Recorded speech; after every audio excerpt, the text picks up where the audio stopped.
everything. We live on Instagram. Is that what rolling? Yeah. All right, We good. live everywhere. We live on Instagram. We live on motherfucking YouTube. Do the intro. And we're doing the back, and we're doing the also the backup videotaping for YouTube as well. So as you know, folks, this is Wrestleheads, and go get the tablet so that we could So I can see. I forgot to we get can the tablet. we can get the feedback and shit. What's going on? We're a little miscombobulated because we're still trying to wrap our heads around this pay-per-view that we just saw. Fuck, besides AJ and Finn Balor, most of the matches left real question marks in your head. But we can start it from the top.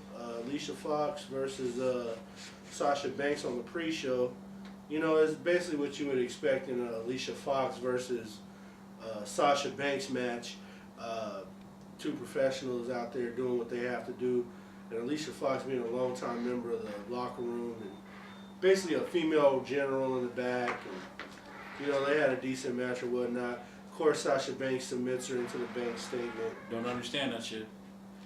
It was another great match. So, I mean, it worked well. You know, it is what it is, you know. But you start the show with another female match, women's match. Thank you. You get the debut of Asuka. She debuts against Emma, and for all intents purposes, I got to be honest with you when I say that was probably the best I ever saw Emma. She was on it. She was on it from beginning to end. She almost spoiled. You never paid attention to him. She almost spoiled Asuka's debut because she was that good. She wrestled that good against Asuka. Tell the truth, she out wrestled. I don't think she out-wrestled her, but she out-wrestled. wrestled damn good against her, where I thought she was just going to go out there and, you know, get squashed, and it was quite the opposite. And shouts out to her, too, for having those nice butt cheeks, too. I never saw cakes like that on her before, but as Randy told me, I guess I never paid attention. If you paid attention to Emma, her game just stepped up. If you think about the first time she came around, when she was with Santino and fucking stealing shit. She was stealing stealing shit at out of Walmart. Yeah. Yeah. You know? Yeah, she was stealing shit from Walmart, which I think, you know, obviously she had the money.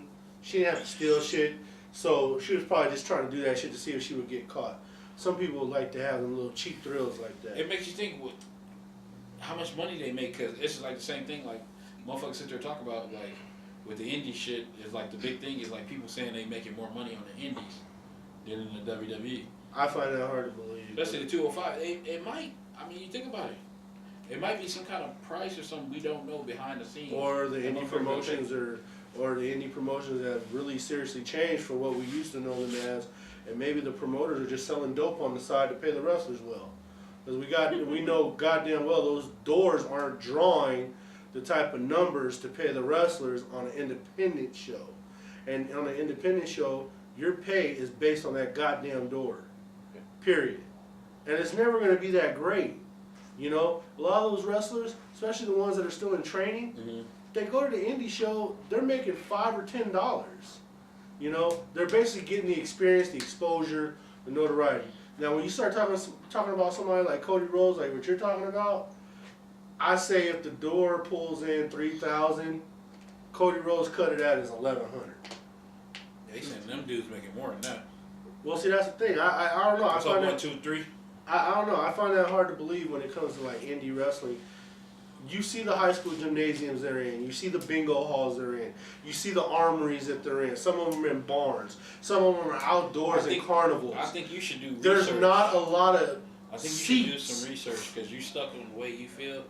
And apparently, there's some other shit going on that you not knowing. Well, no, that's what I'm saying. Like I'm stuck in an old way. I'm not stuck in an old way, but I just remember independent wrestling to be a certain way as far as drawing money, drawing numbers, and how these performers were getting paid. So I find it hard to believe when somebody says I'm making more independently than working for the WWE. I just find that hard to believe. Yeah. But I mean, it's like 1, 2, 3 talking about he can't wait for Ricochet. I can't either because you know he's on his way because that Prince Swoon shit is officially over now. But you think about somebody like him, you know he garners a good paycheck. Somebody's talented as Ricochet, well, I mean, like Will Ospreay. I'm like, you go now, you got Zack Sabre Jr. You got motherfuckers like that that's on the independents. And I want to talk about the independent shit in a little while. Because, I mean, I got a gripe. I wouldn't call it a kitchen bitch, per se, but I got a gripe. Or you want to get into it right now? I gladly get into it. No, hey, let's run through this TLC card because it ain't much to talk about. Go ahead. So, basically, Asuka defeated Emma. You know what I'm saying? The next match was a Cruiserweight 205 tag team match. Rich Swann and Cedric Alexander versus Jack Gallagher and Brian Kendrick. Cedric Alexander and them won. Good match. The next match after that was we went back to the Cruiserweights again, right? No, it was the women's. Oh no, excuse me. Back to the ladies again. Alexa Bliss, champ, defending against Mickie James. The match was a big snooze fest. Alexa botched almost damn near everything like she always does. She made Mickie look bad, and then she fucking retained her belt and won the match. Then the match after that is the goddamn Cruiserweight title. Hold on, can I say something? Well, I was just gonna flow through it so we can talk about the indie stuff. No, because this got to be said. You know, the match. I wouldn't say it's a snooze fest. I'll say Mickie James was on her shit. And I can say Alexa Bliss didn't want to take shit. Alexa. And I've been saying it on this show for the last year or something since Alexa been up there. She do not know how to wrestle. She do not know how to even. She barely get by, and then her shit gets exposed when you get a veteran like Mickie James in there. Like, okay, I'm not gonna cover up all your shit. Like when she got in there with Sasha tried to cover up, you know, her little inabilities. When you working with somebody like Mickie that can just, even at her tender age of 38 years old, which they act like she a goddamn old sea hag, I mean, she couldn't keep up with her. Mickie James, she fucking just it. Like she knows. Shit, Magnus giving it to her. We ain't wrestling for championship wrestling from Hollywood. Anyway. Okay, but one thing that I saw in the match, and I like Alexa Bliss, but some things are just inexcusable. When fucking Mickie James went on the top rope to give that drop kick, and you completely sidestep the fucking move, and then fall down like you got hit. God! It was a lot of botchery. I would have took the belt off of her just for her doing that. I would have fucking made the call. Hey pal, let her know she's dropping tonight. That was ridiculous. If you look at her from jump, she looked like she didn't want to be there in the first place. She didn't fucking sell for Mickie. She just didn't fucking do anything. Blackheart 80, who I went to high school with, said people always pumping up Alexa. That bitch is average. Man, not even. I don't know. Tonight I wouldn't even call it average because she messed up a lot of spots and a lot of moves, and her timing was off. She really looked like she wrestled a horrible match. It's not something that you expect to see from a champion. See, people, I'm gonna be honest with you. You might not want to hear this, but I'm gonna tell you the truth because that's what I do. People give her a pass because they see her little tight pants and that ass. That almost wrong. But yeah, that's why. She gets a pass because of her ass. I mean, yeah, and that's the truth. You know, they look at her. They like, oh my gosh, she's so pretty. I'm like, how the fuck you got a fucking potential Hall of Famer?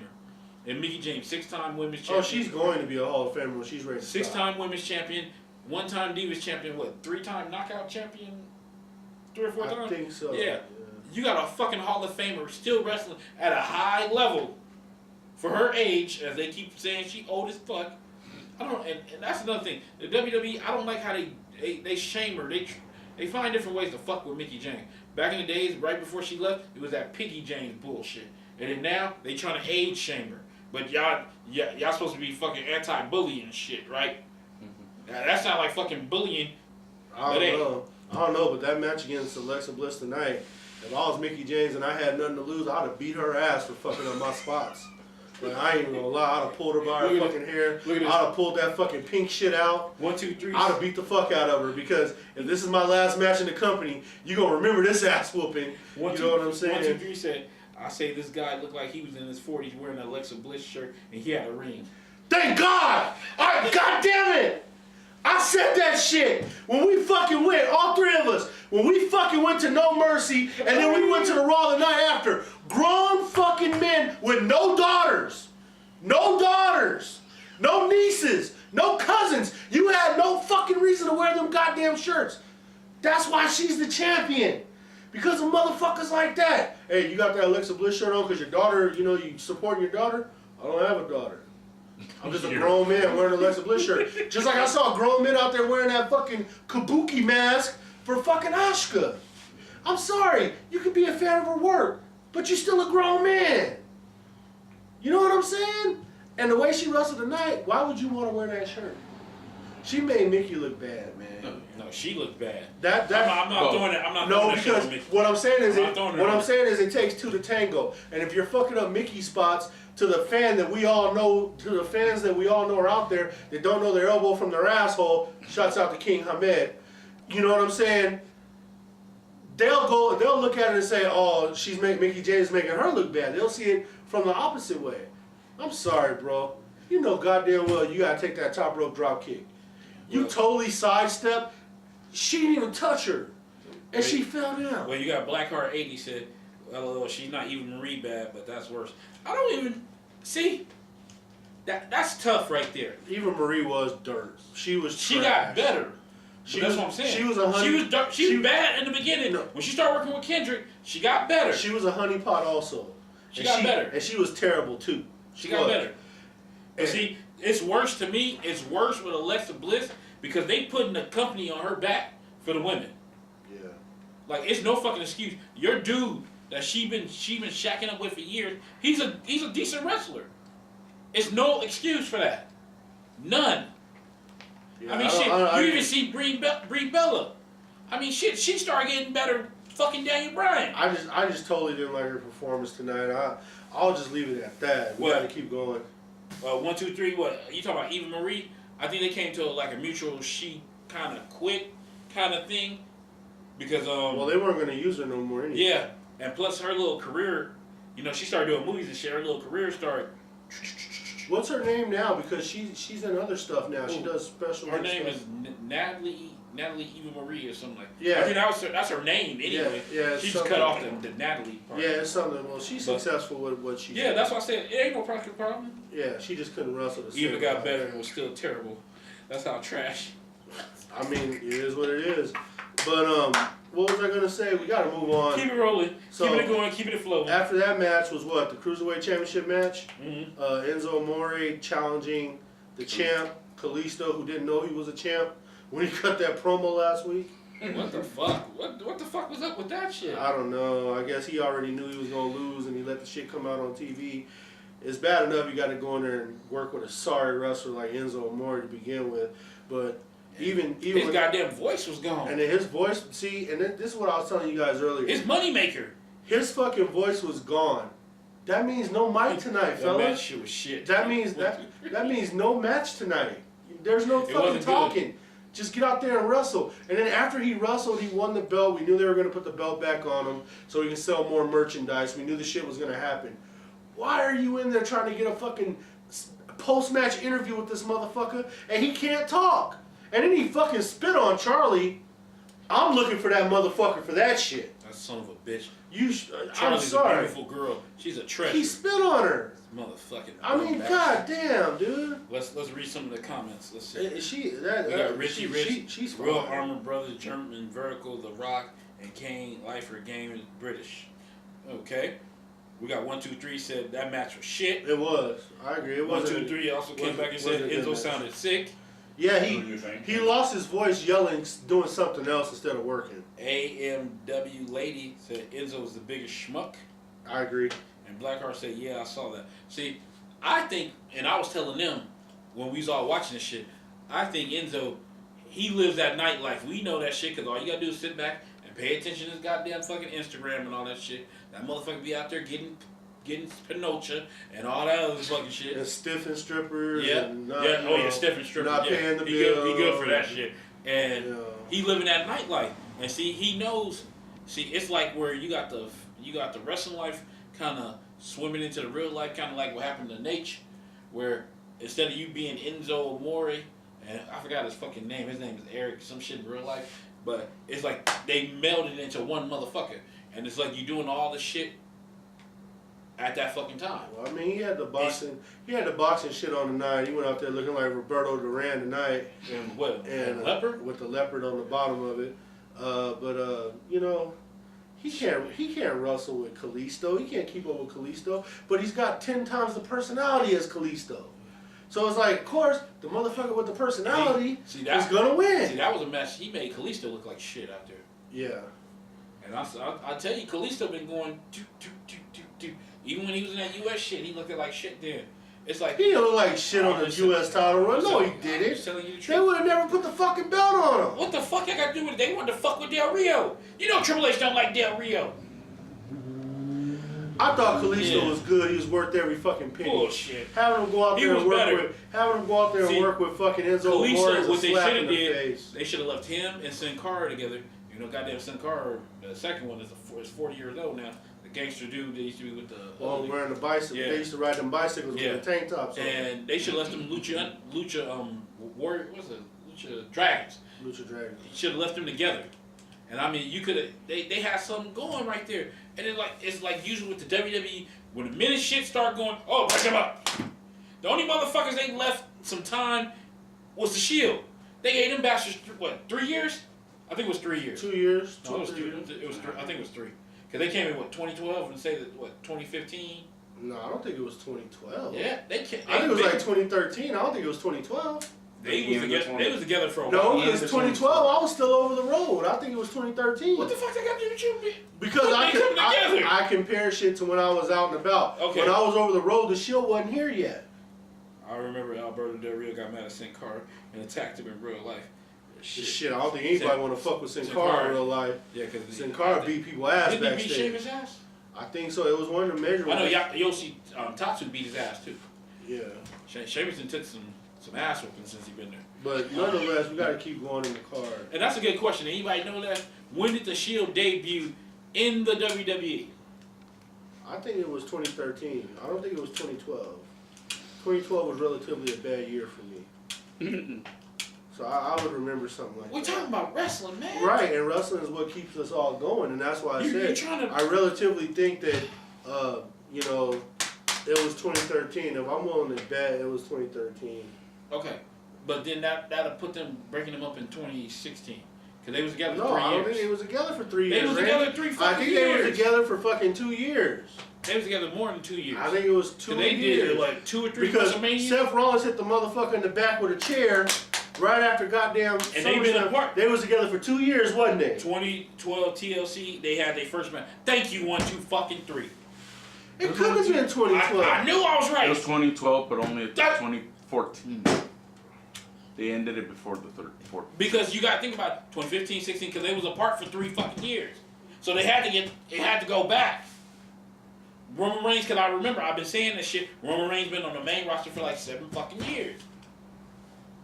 Alright, well, that's why we gotta have folks to help us out, fact checkers. Shit, you need help. I do need help. I ain't gonna fucking lie about it. Oh, my open the road shit. Yeah, nothing was happening and the Shield was here. Yeah. Alright, yeah. But keeping it going and keep it floating. Shit. Move on. Now, also too, you have to also mention that during the TLC show tonight, you kept having these vignettes back and forth between Elias Sampson and Jason Jordan. Both times with Jason Jordan coming out and throwing vegetables at him, I guess, tearing up his performance or whatever. And then the third time being them going out and actually having a match. Who won that match? I believe Jason. Elias? No, that match had a shitty ending, remember? That match had a shitty ending. Oh, where? Because Jason Jordan rolled Elias Sampson up, and the referee first of all, that stupid ass referee looks like he was the fucking umpire in that fucking Yankees versus Astros game last night, where the motherfucker was looking at balls off the plate and calling strikes. Fuck the Hurricane, and Houston, you thought you had a hurricane? You ain't seen shit yet. You gotta play the Dodgers on Tuesday. Good luck with that. You gonna need all that umpire help. The way they fucked the Yankees out of that last game. But anyway, getting back to the point at hand, that fucking referee, okay, obviously it was a work, it was a part of the show or whatever. That was some dumb shit. Because Jordan had did whatever he did, and he rolled him up, and you could count a whole fucking second and a half before the motherfucker even dropped down and start counting. So his count was off. He had a rolled up down, they're tangling, and then the referee. By the time the third hand went down, they was already broken up and released. It was already over with. It was a sham. 1, 2, 3 said he canceled the pin before the 3, but still counted it. Yeah, and then you know the crazy part about that? Obviously, and I was telling you guys as we were watching that match, Jason Jordan and Elias Sampson are both 2 up-and-coming wrestlers. I wonder who they would put over the other because they want to rise both of them. And they both can go. And then you see that's how they did it with a shitty finish from the ref. I really like, if you look at Elias, Walk with Elias Sampson, the Drifter, how many fucking names did he change it to? The dude could wrestle. He's a good wrestler. He's totally under fucking rated. He's a good wrestler. And you know what irritates me? I mean, I know he probably doing his job, but it seems like he go over the board sometimes. Corey Graves, you know, he's starting to irritate me a little bit. I think maybe it's like now I'm hearing too much of him now. It's like he's on Raw, he's on SmackDown. He talked down to fucking people. He talks shit about fucking people. I mean, the Enzo shit can be kind of funny. I give him credit on that. But he talks shit. I'm like, what kind of, are you a face or a heel? I'm like, you spend half the time sucking Jason Jordan's dick or you sucking Kurt Angle's piece. Okay. It gets confusing. Actually, that was Rosenberg tonight about AJ. But the thing is... Rosenberg, he ready to drop to his knees and polish him up real good. Oh, Jesus. Like, it's already I thought he was in church, how fast he dropped to his knees. I think when it comes to Elias Sampson, when he gets in the ring, it's not so much that Corey Graves goes after him, it's Corey Graves and Booker going back and forth over Elias Sampson. Because remember, for some reason, Booker likes Elias. So he puts him over every time they're out there, and that's why Corey antagonistically goes against him. Michael Cole lost. Yeah. Like normal. Blackheart said, or excuse me, AMW lady said, I'll put Elias over any day. He's good. I don't think she's talking about that kind of put over. Oh, well. She's talking about the other. She talking about walking with Elias. No, so that's she's talking about walking with Elias. Hey, it is what it is, bro. That's why we love this show. But you got Blackheart 80 saying they're trying to make him the new JBL. Corey Graves, he's cool. He's good. I don't know. JBL had a good mixture of facts and history. JBL brings a lot. JBL brought a lot of history. Plus, he brought that championship experience. Yeah, and see, it's like you could tell if you paid attention to the broadcast where him and Booker kept going back and forth, and Booker T said, "No, you a fan." He like, "I'm not a fan." Because he wanted everybody to remember his NXT career. Right. But I'm like, son, it was short-lived, son. You're a fan, phony, a fake, a pussy, a stand. I'm like, your highlight of your career, you was NXT Tag Champ with Neville. That's it. Yeah. Like, how you gonna talk shit to Booker? Booker T's a 6-time world champion, multiple tag team champion. I mean, been from WWE, the fucking WCW, the TNA, the fucking, what's that, when I was a teenager back in the 90s, what, GWF? When him and Steve Air was the Ebony Experience. Oh, Lord. Global Wrestling Federation. I bet you if you old, you remember that shit. That shit used to come on ESPN too. Yep. Back in the 90s. Devon Eriks controlled that fucking organization. Yeah. That was like, fuck, dude. But that was a big one. We ain't trying to get sidetracked. But the point is, you got Jason Jordan, who's talented, but don't have a personality. They're both up-and-comers. Then you got Elias Sampson, who has a personality, who's talented, but they're going to have a job all the fucking time. He's got all the tools, but I don't know if that drifter gimmick's going to get him to that next level. He's going to have to eventually reinvent himself. Let's see. If he wants to elevate to a higher level. We got AMW lady laughing out loud, so of course she probably agreed with that. Blackheart laughing. 1, 2, 3 say JBL is a GOAT. Yeah. And you got Anthony McCool, 5-time WCW champion in a 5-month period. Can't disagree. Yeah, but see, the only reason why I can refute that is because you think about how many years Booker T should have been champ and never got it. Because again, the Hogan syndrome. Well, it was in WCW let's be honest. too. You have Booker T and Chris Benoit busting their ass on the fucking mid-card stage, and then you get Hogan and Piper in the main event. Because, I mean, real shit. What the fuck can you do with that, man? Real shit. I mean, this Wrestleheads, so we give it to you cold. It was some racial shit. I mean, you got to fucking call it for what it was. He should have been over. It was some kind of racial shit in that day. And, I mean, then you have people like Hogan, who had a fucking goddamn death grip on the fucking shit. He didn't want to fucking give up. He didn't want to give up the belt to the fucking regular people. It was a let alone goddamn creative black control. The creative control. And I mean, that was probably the best thing that Vince Russo ever fucking did was put Booker T over. fucking Eric Bischoff started that creative control shit. But you notice Eric Bischoff, and all his glory, talk shit about every fucking thing. He don't never take the fucking dick pedigree for fucking being the one that made that creative control bullshit. And then it seemed like everybody's contract got after that. I mean, and what made it bad too was when other people after Bischoff tried to come in and fix the show. They couldn't. Fix business. You couldn't do it because they were already booked. Like, hey. No, they hold the contract like this. Like, I got a contract. Right here says I don't have to fucking lose to nobody. Matter of fact, hold on.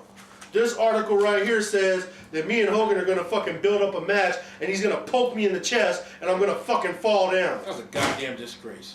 Kevin Nash, you money hungry motherfucker, you should be ashamed of yourself for even agreeing to that shit. Anyway, we gotta get back on And the goddamn even page. fucking Jeff Jarrett, you know, and the sad thing, Jeff Jarrett did the shit because he was told to do it, you know.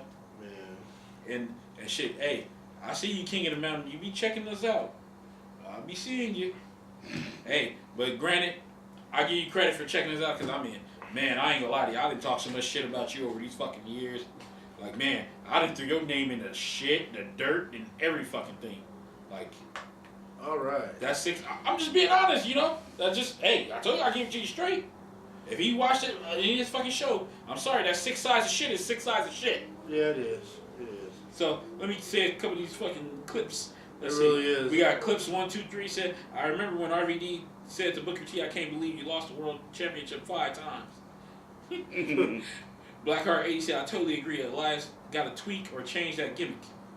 Anthony McCool said, not only got the WCW championship because of the racial lawsuit that was against WCW at the time, they wanted to look good and it didn't work. And then clips 1, 2, 3 said, Hulk Hogan, I'm coming for you, nigga. Yeah. That's still the best shit where Booker T walks off like, Hey, it was him but looking scared and Sensational Sherry trying to She was trying not to laugh. She was trying to calm him She down. was trying not to it's laugh. okay. It's okay. He like, oh my God, I thought I lost my job. Like, she was trying not to laugh. oh, Hogan, we coming for you.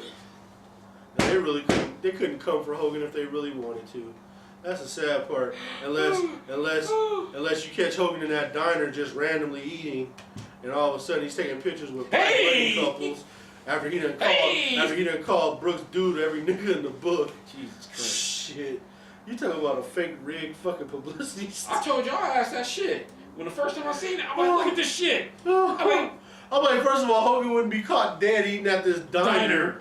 All of a sudden, he just gonna run into a black couple and go, hey, let me take a picture with you. Well, Anthony, Yeah. we gonna talk about that shit probably right after we finish this, because he wanted to know what we think about the War Games match. Oh, the NXT that's coming up. Yeah, that's the night before. Let's hurry up Survivor and do this Series. shit. All right, so basically, Goddamn pay-per-view. that was all your bullshit matches. We got them out the way. Now, you get AJ Styles versus Finn Balor. 2 former members of the Bullet Club. And I got to give WWE this much credit.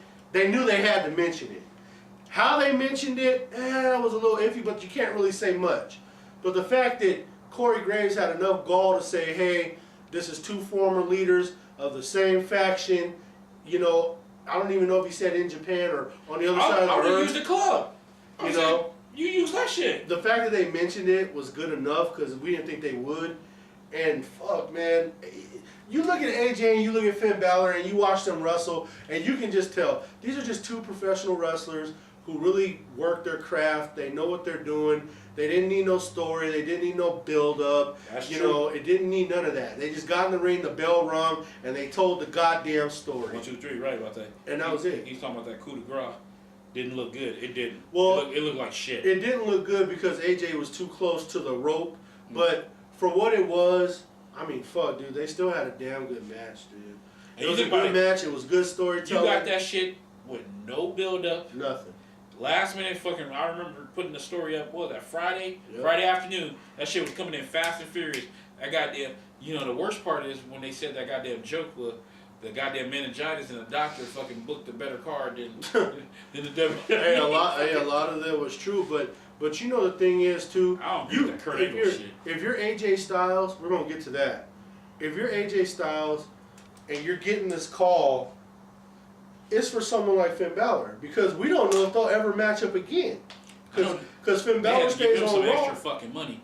AJ stays on 20 fucking SmackDown. hours to wrestle that match. Yeah, but you figure that's one of those boxes on your list that you got to check if you're AJ Styles. You got to get that Finn Balor match because you don't know if you're going to get it in the future. The way WWE books their shows, you don't know. You already know you're going to get AJ Nakamura at WrestleMania unless they fuck that up. You know what I'm saying? So, fuck, dude. I mean, if you're AJ Styles, why not? You already know you're going to have the best match on the card. Like, period. Even, like, to me, they ain't even pull out half of the shit that they normally would have done. Like, if you catch them in a WrestleMania match, it'll look totally different from this match that you got on TLC. But that goes back to what I was telling you before. When you got someone like AJ and someone like Finn Balor, Nakamura, or even, you know, I can say Roman Reigns now. These guys, when they get on such a level, they turn it up so much for whatever type of show they're on. If they're the main event, the last match of the night, and they have a 3-month booking, they're going to wrestle their match to that. It's going to be spectacular. If you know that you're the undercard and you know that there's a bigger match coming after you, like in this case, they didn't want to overshadow the main event, they're going to wrestle good, but they're not going to overshadow the last match. Because that's what professionals do. If they know that they're going to wrestle on Monday Night Raw, and they know that WWE's going to book them in another match again 2 weeks prior, after that, they're only going to give you so much this week. They're going to give you so much next week, and then when you get your payoff match at the pay-per-view, that's when they'll turn it up. And then if you even add extra dubs on it and you put a belt on the line, they'll turn it up even more. When you have professionals like that who can just dictate their matches in such a way where, okay, here's the deal, we have no build-up or nothing, but we're going to use the Bullet Club angle, which they did because you got the too sweet at the end. That's all they needed to do. And it was just go out there spot after spot. They started off traditionally, strong style, really slow, submission, fill each other out. Their timing was good. The only thing you can question really was that coup de grace at the end.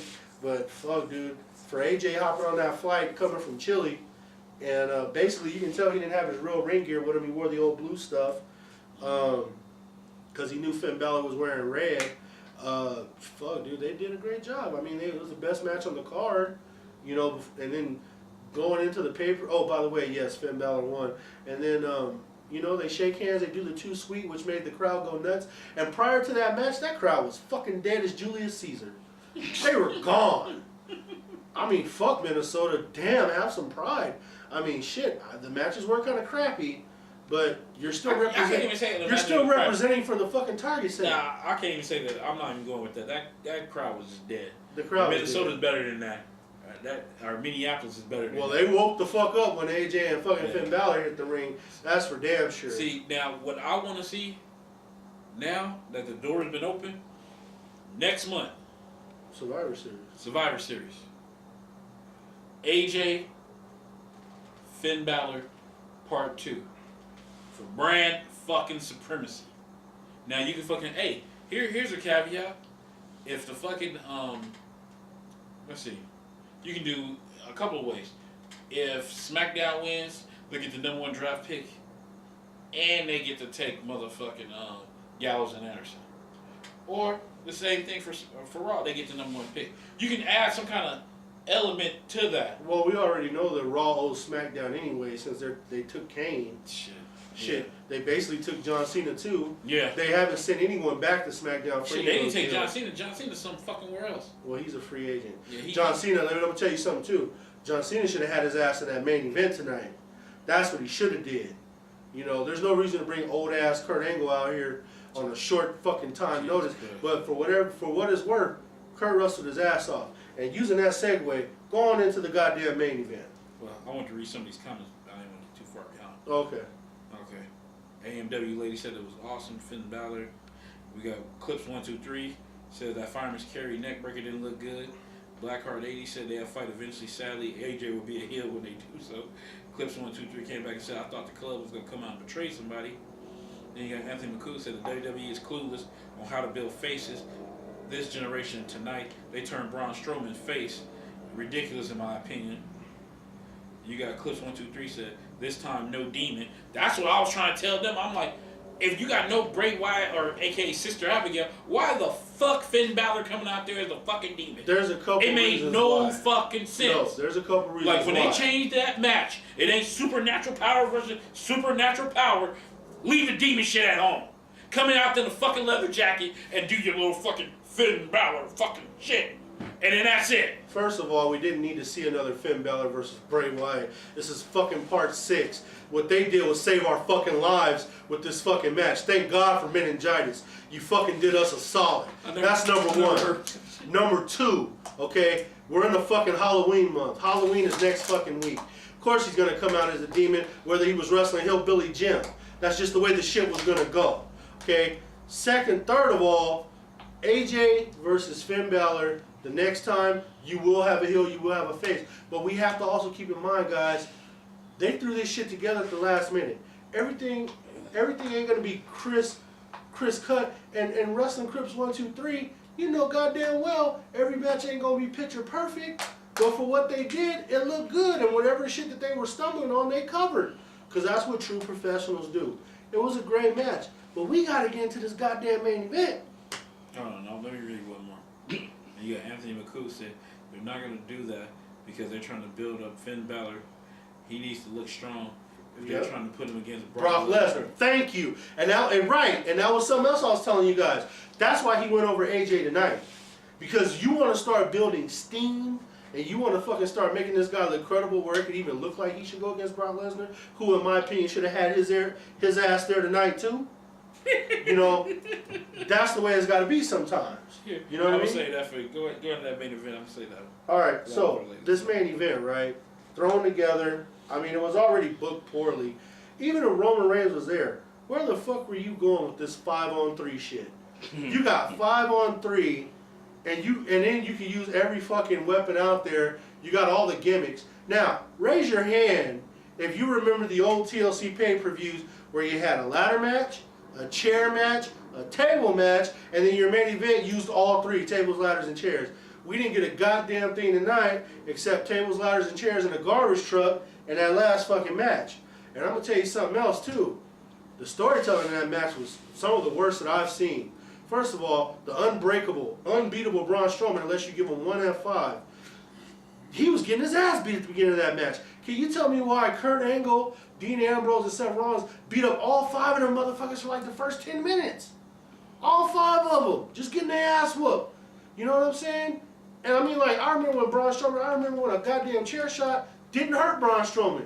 When he used to laugh at chair shots, he was getting the fuck beat out of him in the early part of that match. And then later on in the match, then he becomes unbreakable again. I mean, fuck, dude. The psychology of that last match was just, it was all over the place. You know, Kurt coming out in the riot gear and shit. And I mean, I'm just saying from a personal standpoint, I don't think Kurt Angle should have been in that match.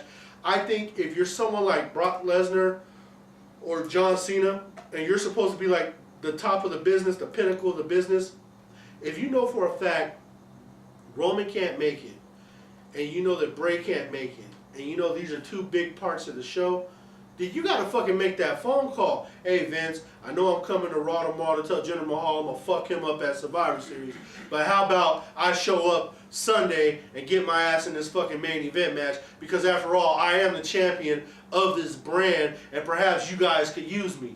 Or you get someone like John Cena where, you know what Vince, I'm really toning it down nowadays, but obviously you need somebody to sub in, I'll be there. Because why the fuck did Kurt Angle have to go out there and do that? They didn't want to use Kurt Angle until it was time to wrestle Triple H at WrestleMania. And from what it looks like, Triple H fucked up Rusev down there in Chile, which I think was supposed to be AJ's match, but they sent AJ up here to TLC to work that match with Balor. I think it's supposed to be Kevin Owens. You remember Kevin Owens? Oh, and then Kevin Owens had to go home. And good thing for him, he's okay. He just had some personal stuff to take care of. But I mean, WWE obviously was on the ropes as far as booking this show tonight. And it showed. But there were some guys that were already at home that I felt could have made a phone call and said, hey, could you use me tonight? Let me come out there. Let me help try to save the show. Okay. And a lot of those guys didn't do it. Now I'm going to give it to you real. We done got back and forth over this shit over the years. You put too much fucking faith in Brock Lesnar. Brock Lesnar do not give a fuck about the business. He never have. He never will. Because he looks at the money. He only looks at it like, hey, this is what this could do for me. I shit you not. If you paid attention, that motherfucker seemed like he cared more about the UFC than he did WWE ever. I don't know why. And that's the truth. And that's the truth. That's the fucking truth. And John Cena, you gotta face facts. That motherfucker try to send you all that chin music, talking about I'm all about wrestling. John Cena, you've been on the downside of your shit for the last 3+ years. You done slowed it down that fucking long. It's been that long. I see you, son. You can't hide from me. I see you. But see, here's my argument. I'm almost done. Now, with that being said, so you sitting here like, why Brock Lesnar won't come? No, Brock Lesnar said, hey, I got these set amount of dates. This is what the fuck you paying me for. That's all I'm doing. John Cena's like, no, I can't do that because I'm filming a movie. I'm doing movies. I'm sitting here holding Nikki Bella's titties to make sure she can dance with the stars. That's what I'm doing. Okay. That's why wrestling do not matter to either of them. That's why you got your answer. That's why they had to, Kurt Angle, who showed you he still gives a damn about this business, had to bring his old ass out there, put in a riot gear, and fucking throw fucking chair shots. And it's just like fucking Blackheart said, Kurt Angle looked feeble as hell in the beginning. You would think he never had held a chair before. By the end, he looked decent. And that's how I fucking went. He had to go back there and take a goddamn powder, then come back out. But see, here's my thing with that, man. I understand where Lesnar and Cena are in their lives or in their careers or whatever. But this is not some everyday type of shit. This is not some shit that happens. I can't remember the last time the WWE had an outbreak like this and we had motherfuckers on the shelf right before a big show. This is a once-in-a-lifetime deal. And all I was saying was, when you're a primetime wrestler in that primetime spot, you need to get on the phone and ask Vince, is there a way you could use me tonight? Do you need me to get in that main event tonight? They don't care. One night only? You don't think Vince and Triple H picked up the phone and called him? You don't think they did that? No, I'm pretty sure. I don't know if they did or not. I assume they did. You still have to help out. You still have to help out. He probably was the first fucking call. They probably did like John, we need you to come in and replace Roman. Oh man, fucking Triple H probably like, shit, Vince, you know Brock don't deal with me. You gotta call him. Whatever it was. And you see what happened? You know it was bad if Triple H had to get his ass on a fucking plane, a jet, to get his ass to fucking Chile to fucking sub in. Yeah, I don't know. I really don't like that shit, man, because when you're in a position like that, this is the time where the company needs you. But remember, you gotta put your ass on the line. John Cena bitched and moaned about Brock Lesnar. He bitched and moaned about The Rock, and he's doing the same shit that they doing. Remember that. He bitched and moaned about that shit. Because I don't think Kurt Angle was ready for this shit tonight. But this was some last minute shit. But props to Kurt Angle showing the motherfuckers like, hey, I'm here. I'm back. I mean, I understand that, but this is not the way they wanted to debut him like that. Kurt Angle did with the shit that you asking John Cena and fucking Brock Lesnar. I feel like they should have came back for this match. He said, hey, fuck it. We all hands on deck. Fuck it. I'll come back. Because they knew, like, hey, if Kurt Angle come back, that shit got that shit buzzing, which it did. No, it did, but a lot could have went wrong also, Randy. Of course, anything can go wrong. But the point is, Kurt Angle did his job. Yeah. See? Let's catch up with a couple of these. And it didn't make sense either that those three beat those five. Let's see. 1, 2, 3 said, hear about that Young Bucks thing. I forgot what day it is, but it's the same day about that Adam Cole versus Drew. I think that was like Thursday or Wednesday, where you heard about it's going to be Adam Cole versus Drew McIntyre down in San Antonio, and Shawn Michaels will be special guest referee. Yeah, and the fucking Young Bucks happen to magically going to be going down to San Antonio, fucking Texas. Why? So they ain't take another picture in front of the arena and drive off? After we do this shit, I'm about to get into indie shit. And it's probably going to piss some people off, because we got a lot of indie fans on fucking here. But it shit need to be fucking set. Let's get a couple other ones. AMW lady said, I just like Brock, but I want to see Brock mess up Jinder. Goddamn. Well, it's coming. You're going to get your wishes. Lady, you finna get what you want. Blackheart 80 said, I thought the last match was still cool, all over the place, but still entertaining. There was too much standing around. The match took way too long to execute. They were out there for like 40 minutes. It didn't make no fucking sense. They were just back and forth. You all telling over the me? place. No, real shit. Everybody needs to think about this. You telling me you got a fucking monster in Braun Strowman? You got the big red monster in Kane. The mayor. He ain't married yet. He gonna win. You got Sheamus, who's an ass kicker, an Irish ass kicker. You got Cesaro, who's a tactician, and you got Miz, who's the fucking heel supreme. And you telling me these two people who's in their prime, and you got a 50-year-old fucking bastard come in here and whip their ass. Because that's what they happened. If you look at that shit, they almost whipped their ass from beginning to end. They had Ambrose and Rollins beating all 5 of them. If you look, you sit back and pay attention. If you look at the Miz body, who was cut and bruised up, you look at fucking Sheamus, you look at Cesaro, they all cut and bruised up. You look at Braun Strowman. Head took some damage. Yeah. They got hit with so many fucking chair shots. If you look at it, the Shield, or fucking 2/3 of the Shield with Kurt Angle, they barely got any little taste. I think the worst thing Kurt Angle got was taking that fucking power slam. Well, Dean Ambrose couldn't find a fucking table that breaks. Yeah. Dean Ambrose got the bad shit. They put him through 2 tables that were regular tables. They were not gimmick tables at all.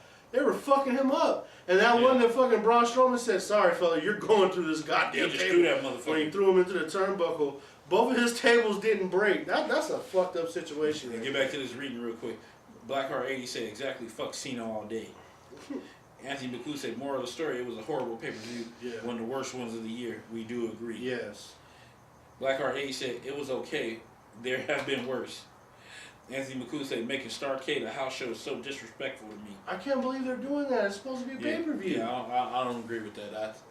It should be at least on the WWE Network. It should be like a special attraction. It should be a one night only or some shit. No, it should be a special attraction, like how they do that shit, like when they go over to fucking Japan and do that fucking shit. Do it the same thing. And see, they should have saved that shit for December. Just leave that it. was the fucking problem. They're putting it like around the Survivor Series or after Survivor Series. Like, why would you do that shit? Well, Starrcade, from what I remember, Starrcade was always at the end of the year. Starrcade December. Yeah. Yeah, it was towards the end of the year. It was after fucking after Christmas. Cause I remember I ordered one, and that's when Triple H was John Paul Levesque and was going against Das Wunderkind out of Trek. Oh shit. And that's what Hacksaw Jim Duggan. Alex Wright reference. That one. And Hacksaw Jim Duggan lost the U.S. title to Vader. Let me see what else. I'm trying to remember another. The main event was Hogan. Hogan beat. Did he beat the Butcher, the Booty Man? Shit. I know it was Kevin Sullivan at with that all the time, motherfuckers together. At that time, he was going against the Dungeon of Doom. Yeah, that's why I said it had to be the Butcher. Yeah. It was still Brother Brudeye. You know, they know each other well from that van, but we ain't even gonna get into that shit. So, jeez. Let's see. Damn. 1, 2, 3 said, I kind of like indie wrestling, but people break their necks every time. Blackheart 80 said, of course, the heels should have won, but this is wrestling. Logic flies out the window sometimes. Anthony McCoo, originally Starrcade was a Thanksgiving tradition. Survivor Series was a Thanksgiving tradition. I remember that shit too. Mm-hmm. When I was a kid, I used to love fucking. I had to talk the fucking family into like ordering that shit. Yep. That was like a fucking battle. That was my favorite. That still is my favorite pay-per-view. God, it's lost. Even more. It's lost so much luster over the years. Yeah, I know. That's because they killed it. First, this is what happened. WrestleMania was the king. Then it was it wasn't even SummerSlam. SummerSlam is now. Then it was WrestleMania and Royal Rumble. Then they start making some of these other side pay-per-views more important. Excuse me. Then like 4 years ago, they decided, okay, we want SummerSlam to be the fucking king again. Of the fucking summer. We're gonna make it the biggest party of the summer, and we're gonna move it from LA. We're gonna put it right. Oh god. We're gonna put it in fucking New York during the summer. Yeah. So they stupid. I think they re-upped again. So this would be what, year 4 in Brooklyn? It's just some dumb I don't understand that shit. Like, okay, I get it. Y'all get to have the arena for like 6 days or some shit. But I blame. There's no other fucking town. I blame the fucking Nets for this shit. They need motherfuckers to sell that building out any way they can. Oh shit. Let's see. That's why Vince McMahon created the Survivor Series. He wanted to crack to lose money from Starrcade, and the plan worked.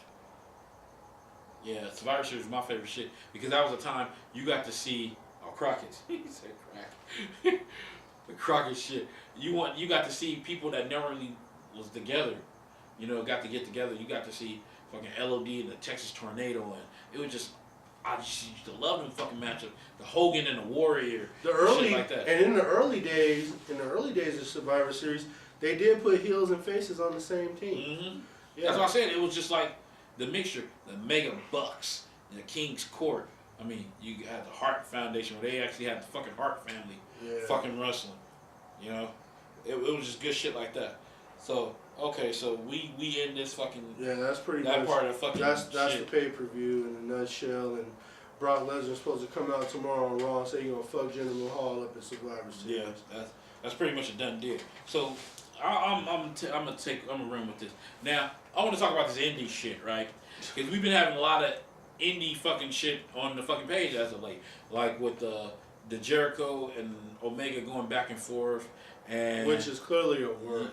I mean, yeah, because they probably gonna go on Jericho's cruise because you know Jericho got a cruise, Okay. and he gonna have some fucking people. Of course, it's gonna be a work. I mean, you know, but the thing about it is, you cannot.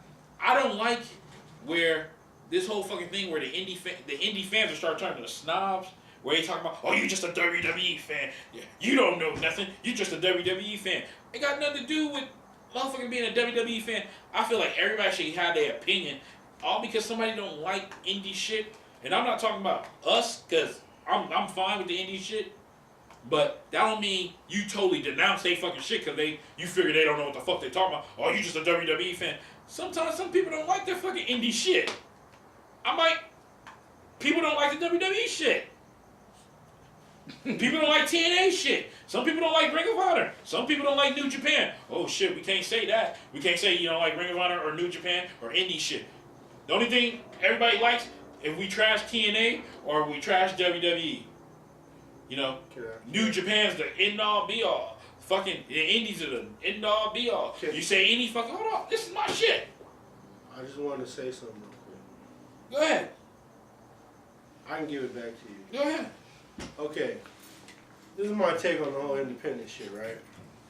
First of all, sometimes people have to understand, if a wrestler is on the independents, maybe we just have a different interpretation of it, but to me, when I think of independent promotions, I think of territories where basically their matches aren't even taped.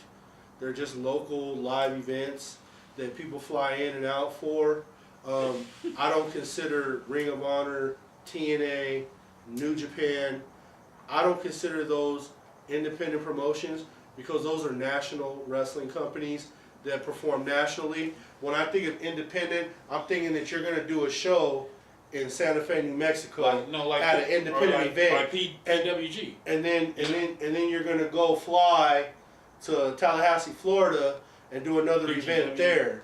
You know what I'm saying? Like, I consider those to be independent promotions, but the wrestlers that wrestle on these national stages, you know, where it gets a lot of exposure and stuff, to me that's not independent. You know what I mean? And so I think a lot of these people out here who call themselves real indie fans, unless you're rich and you're able to get on that plane with those wrestlers and attend every show in every territory, you're not really an independent fan. You like wrestlers who perform on the independents, who also perform on a national stage. There's a difference. You can't say that you're this big indie guy and then you knock the people who are fans of WWE, whereas WWE is the most national source of wrestling that we got. And until you're fucking on the big stage at WrestleMania, you're not validated. You're not. And that's what he's been saying about the Young Bucks all this time. Hold on. You're not going to get validated Let's save the sauce. as a true great tag team until you wrestle at WrestleMania. Win or lose, you got to make it to the dance. See, you know, but when those independent people say that, and they say it a lot on the Instagram page and on the Facebook page, that's my first question. So you're going to all these indie shows, or are you a normal human being like the rest of us? You have a 9 to 5 that you got to go to. You don't have time to tour and go to all these different independent shows and tell us with your eyes who's good and who's not, or are you watching the nationally syndicated shit on TV like the rest of us? See, and that's my thing. It's like, if you pay attention to this shit, it's like you cannot say nothing against independent. Say whatever the fuck I want to say. No, I'm just saying. You look over here, just case in point, like our page. Like, motherfuckers was getting into fucking verbal fucking battles on there about, if you say something, case in point, and let's get this elephant out the room. The motherfucking young bitches, or the young bucks, right? You can't say nothing about them. You can't say nothing bad about them. They the fucking kings of shit. Now Cody Rhodes is in that shit, where Cody Rhodes can sit there and talk shit about Roman Reigns, even though Roman Reigns, I don't know if Roman Reigns started it, but Roman Reigns brought the shit up because they was talking about the Young Bucks not being original. And as we was having a fucking shit with JR, like, or excuse me, I was, and me and him was going back and forth. I'm like, if you look at the Young Bucks, give me something they do that's original. Everything I look at them is manufactured off of something else. And I understand people copy people, but I ain't never seen a team copy so many fucking people. You look at their shirts, it's copying somebody else. You look at their attire, that shit's copying the Hardy Boys in the fucking 90s. They super kicks, who did super kicks? Chris Adams. Well, he's the fucking king originator. Who else? Shawn Michaels. Who else? A lot of motherfuckers. That's the point what I'm trying to say. Chris Adams. The gentleman, aka Stone Cold's oldest daughter, that's her real daddy. Oh, okay. The last two is Stone Cold, the first one, the gentleman, Chris Adams. But nonetheless, I think her name Jay. Speaking of Chris Adams and Stone Cold, that clip with Brian Pillman and that Glock is up there too. That shit's hard. Yeah. That's why, and see, and this is the thing about it. And then people get on there and fucking complain about the WWE. Have you been paying attention? They've been bringing motherfuckers from y'all independents in the WWE. At the end of the day, that's where you're trying to get. No, to that's just what I'm see if you saying. can make it. No You one's saying look you at gotta the people you finish cheer your career for. there. Seth Rollins, where he was from. Seth Rollins is an independent. Dean Ambrose. You look at everybody fucking else. Everybody's not a WWE product per se. You know, it's like they try to use that shit with Roman Reigns. Oh, well, Roman Reigns fucking came up through here. I'm like, if you look at Roman Reigns shit, he started out in 2000. They kept him down there in fucking Florida Championship Wrestling for what, 2 years? It was like 2 years and some change. Then he came up with the fucking shit. In 2010 he started.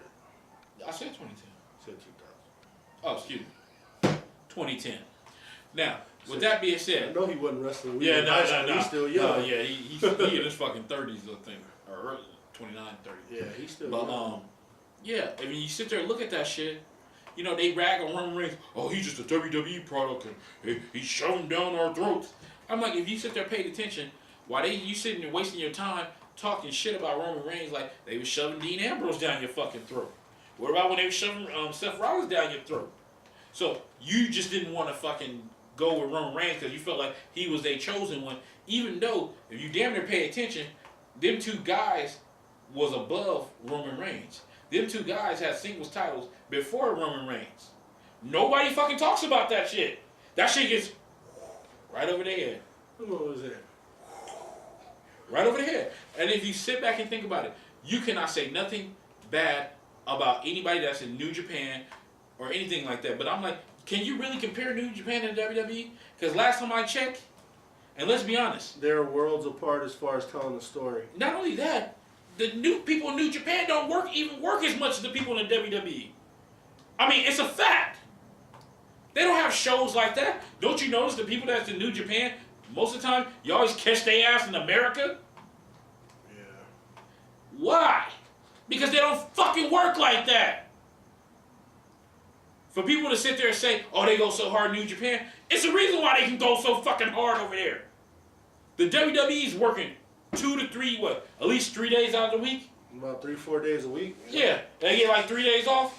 You got motherfuckers over there, I think just 2 days off. You got motherfuckers, that's why you see the Young Bucks over in America so fucking much. Why? Because they ain't got a fucking schedule like that. And on the fucking other fucking note, you sit back and think about it. Everybody who's sitting here fucking, and here's another thing, people ain't gonna probably like this one either. You got the Kenny Omega shit. They sat there, people had their goddamn pom-poms because of that goddamn Dave Meltzer fucking 6-star shit. And people forget, Omega and fucking Okada actually had 3 fucking matches. 3 fucking matches. Yeah, there was a guy on there saying they They had 2. No, they had 3. They had 3. They had what was a fucking Okada won one. Okada won the first. Then it was one, a fucking draw. The second one was a draw. And then fucking Omega won the third one. I'm sorry to tell you, and we got to start this shit again because I see the time 8, 5, 4, 3, 2, 1. You hold your jets. We're gonna be right fucking back. We're gonna fucking share it. No, keep that. We're still rolling. We're keeping it flowing and keeping it going. Shit.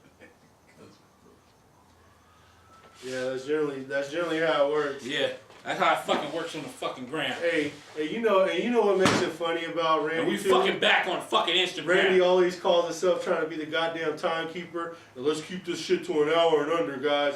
And you know, once we get to talking about this shit, the fucking time just goes, man. I don't be trying. Sit up here and talk about wrestling all fucking day. I don't be trying to be on all fucking day. I don't be trying to fucking sit here and talk shit all fucking day. But it's like, when you get in this shit, I'm like, I'm sorry, this shit needs to be fucking said. Time flies when you talk about wrestling. It's just... When I sit back and I see the people get attacked on our page about the fucking indie situation, about the indie fucking wrestling, it's like, it's blasphemy that you say anything bad about the fucking Young Bucks. If you sit there and say, oh man, they just fucking, they did a move we seen somebody else do. Oh no, you can't talk about the Young Bucks. You're just a WWE guy and all this shit. Anthony McCool said Kenny Omega's overrated. God damn. Here's the thing. Here's the thing, right? We all sit here and we talk about professional wrestling because that's the name of the game, right? But I understand what you're saying. Some of those fucking fans are just snobs. They turn into fucking snobs. You can't look down at me because I don't fucking follow every goddamn independent show. I follow the shit that's significant. You know, and it is what it is. But more importantly, when we talk about this shit, we talk about the fucking facts. We talk about wrestlers. We talk about shit like that. I don't talk about you as a fan. Randy, you're a piece of shit. You don't know what you're talking about, right? We don't do that. But if Randy says, hey, Roman Reigns this and that, I'm just going to come with my rebuttal where I don't think Roman Reigns is this and that. And that's it. But what he's saying is, some of them fucking wrestlers, is, fans, is snobs. They turn it into... Where they're like... They turn it into fucking snobs. Yeah, and I'm like, for what? They got that whole fucking... What? Were you in the van? We're better fans than you. Were you in the van? Were you in the fucking van with Randy the Ram Ramzinski when he was on the goddamn Jersey Turnpike going to the ROH show to wrestle goddamn Ernest Miller who was selling used cars and they were listening to fucking Balls to the Wall? Were you in the fucking van? Were you in the fucking van with fucking Cornette when he cussed out that bitch at Dairy Queen? Were you in the van? No. Then you're not a fucking independent motherfucker either. You're at home watching this shit on your computer. That's goddamn. That's the fucking problem. Goddamn! They making you like, damn, like, you can't fucking say nothing. If you sit back and you see motherfuckers getting attacked because, okay, case in point, Cody Rhodes, that happened with Cody Rhodes and Roman Reigns. Cody Rhodes sat there and said that little wisecrack, I thought that's supposed to hide your pot belly. Or, I thought that's supposed to hide... Hold on. Those guys poke fun at each other. That's what they do. I thought that's supposed to hide a drug test. Your failed drug test. Yeah. I'm like... Okay, Cody, what the fuck that got to do any fucking thing? But I mean, you know, those guys poke fun at each other. They probably poked fun like that with each other backstage. No, that was real shit, because Cody's gone. So no, he's gone, but I'm just saying. It don't mean he's trying to fucking protect his little boys in the Bullet Club. Who's to say, though, that they didn't poke fun at each other like that backstage? He didn't say shit. Just doing it. He didn't say shit about that. It's like that shit. You don't talk about somebody's drug test and shit. I'm just saying, it's like that shit. And I'm like, Roman Reigns had already paid. He already paid his penance for that shit. It's just like that shit with Chris Jericho and Kenny Omega. They're just poking fun at each other. No, I mean, that was soft shit. When you bring up somebody talking about their physique and then you talking about motherfucking they got their drug test? But you don't know how they joke. They could joke with each other like that. You never know. Okay, you trying to look at the bright side. Most of the time you be talking shit about Cody Rhodes. So I don't know what the fuck you Well, because I think Cody Rhodes is overrated. I've already told you that. I told you, see, and we go back and forth about that. I'm like, Cody Rhodes is good. I'm like, I get it. Cody Rhodes is trying to be the man now. He's trying to do his fucking thing. I'm like, sometimes, I think you should have not stepped on that landmine. Like, Roman Reigns is like one of the top guys in this fucking business right now. You'll never make it back talking about Reigns. I mean, shit. It ain't got nothing to do with him making it back. He's saying, I'm making more money and all that shit. Trust and believe. We don't know how much money he's making. No, I'm just saying, trust and believe. Cody, your ass want to come back. He could be saying you want to be the WWE champion. That's what fucking matters. That's what fucking matters. You know it and I know. I'm glad that he won that Ring of Honor title. To me, he should have been a fucking top contender. You know? I thought he should have won the New Japan shit when they went against the Rainmaker, but shit, you got the fucking Rainmaker up to like 490 days as of today as the fucking champion. I try to tell you people, Omega is not getting it. He's a reigning, defending champion. Omega is not getting it because Omega got a bad fucking reputation. They're not gonna put that belt on Omega. They gonna say, hey, you can have the Intercontinental. Hey, you can have this new little U.S. belt we made for you. And I don't understand that shit either. I'm like, they already got all these. They got a shitload of belts in New Japan. I noticed that. They got a lot of wrestlers, dude. They got a shitload of belts.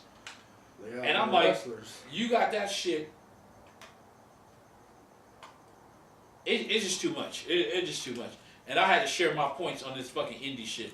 I don't like that shit because it's like you pay attention to indie fans are turning into snobs. And if you don't like the indie, then they want to talk shit about you. I know you don't hear the WWE fans talking shit about the indie fucking people. Like talking down like, yeah, you don't know nothing. You're just a fucking indie fan. Oh no, you're a WWE fan. You don't know shit. You're just like Roman Reigns. You just look at the shit right in front of you. See, I notice in life, sometimes motherfuckers want to be so counterculture, want to be the other way so they can say they just the other way. Yep, and you don't get no extra fucking money. Yeah, you don't get no shit. fucking brownie points for that shit. You don't get no free t-shirt for that shit. They don't even give you a free hat. You don't get a free ride to rent a car. Nothing.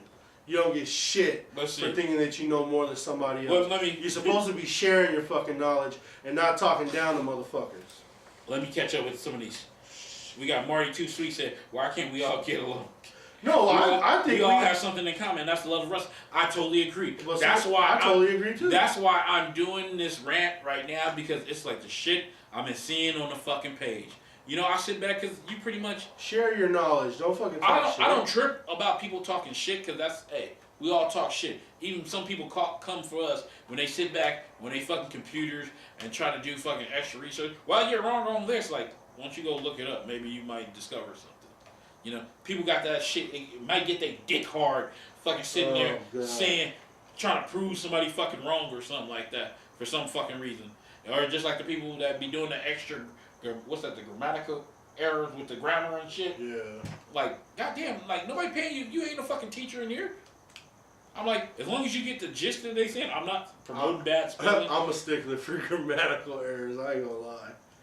I feel like when you're talking shit, your words need to be spelled right. You need to know where that comma goes. I'm not even talking about. You need to know where that apostrophe goes. I'm not even talking about people. Because you're talking shit. I'm not even talking about people talking shit. You know, get it right. I'm just saying, if somebody say something and you got somebody jumping on there, like they just sitting there, like oh my dick hard, oh they fucking misspelled something. Well, you know, a lot of it too is there's some folks who can't type, so they're doing the voice to fucking. They're doing the voice to fucking message shit. And that shit don't pick up half the time. Sometimes that shit takes over. Yeah, it don't pick up half the time. So, you gotta fucking think about that shit too. What else you got? But Marty Too Sweet, you right about that. I think we all love wrestling, and some people love it in their own ways, I guess. But my thing is, you got different types of fans. You don't have to fucking turn into a fucking snob. Yeah, you got different types of fans out there, but no one's saying that you're a better fan than me, you know? And that's the same thing when it comes to sports and shit. Yeah, those motherfuckers, you don't know shit about football. Probably not, because I have to go to work. You know? I work all fucking day. And then when I get home, I get a chance to watch what I watch, and that's it. Okay. Let me go through some of these. I mean, it's the way people's lives go, but we're fans of this shit. We got clips. 1, 2, 3 said, good to see Triple H back in the ring. It's good to see him, but I don't want to fucking see him jobbing out Rusev. And on a side note, I'm loving Rusev with the fucking Usos. That shit looked it hard. Yeah. That's what they need to keep that shit. That shit makes the fucking Usos look even more gangster. That shit brought Rusev up to a fucking level. They need to fucking keep that shit going. Hold on, let me get... I want to ask you a question about that. So, if the plan was to put Rusev with the Usos, and you know the Usos just had this big feud with a 3-man tag team in the New Day. Why you didn't do that before? Yeah, I just thought about that shit. That's why I'm. No, because you know why they didn't want Rusev to be a part of them big moments. And like I said on the fucking page, this is the truth. They fuck with Rusev because somebody want to fuck his wife in the back. Oh my God! Not only that. Did you see that picture of her on Wrestleheads? I know. With no fucking Braun. Yes, Jesus. The lights. Lana is a fucking smoking hot woman. Jesus. There's no doubt about that. Rusev's a lucky man. Shit, I don't blame him. He need to make sure he had that shit locked down in the Rusev penitentiary. Now, with that being said, not only somebody wanted to fuck his wife, but they sitting there mad. They're sitting there mad because if you remember back, use your brain, remember back when they had that fucking goddamn shit where her supposed to be with Dolph Ziggler, supposed to be fucking Dolph Ziggler, and they fucking came out and said they was engaged. That totally fucked up that shit. Yeah. And somebody was mad about that shit. That 86, that angle, yeah.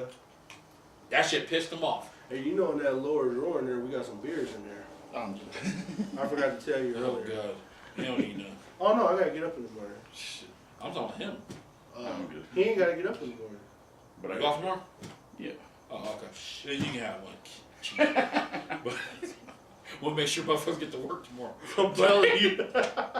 But that's what I'm saying. If you sit back and think about that shit, somebody want to fuck Lana in the back. I wouldn't be surprised if it was Vince. I wouldn't be surprised if it was Trips. No, I think they're past that in their lives, man. Please. They ain't even there for half the shows no more. What are you talking about? You know how much pussy Vince McMahon got over the fucking years?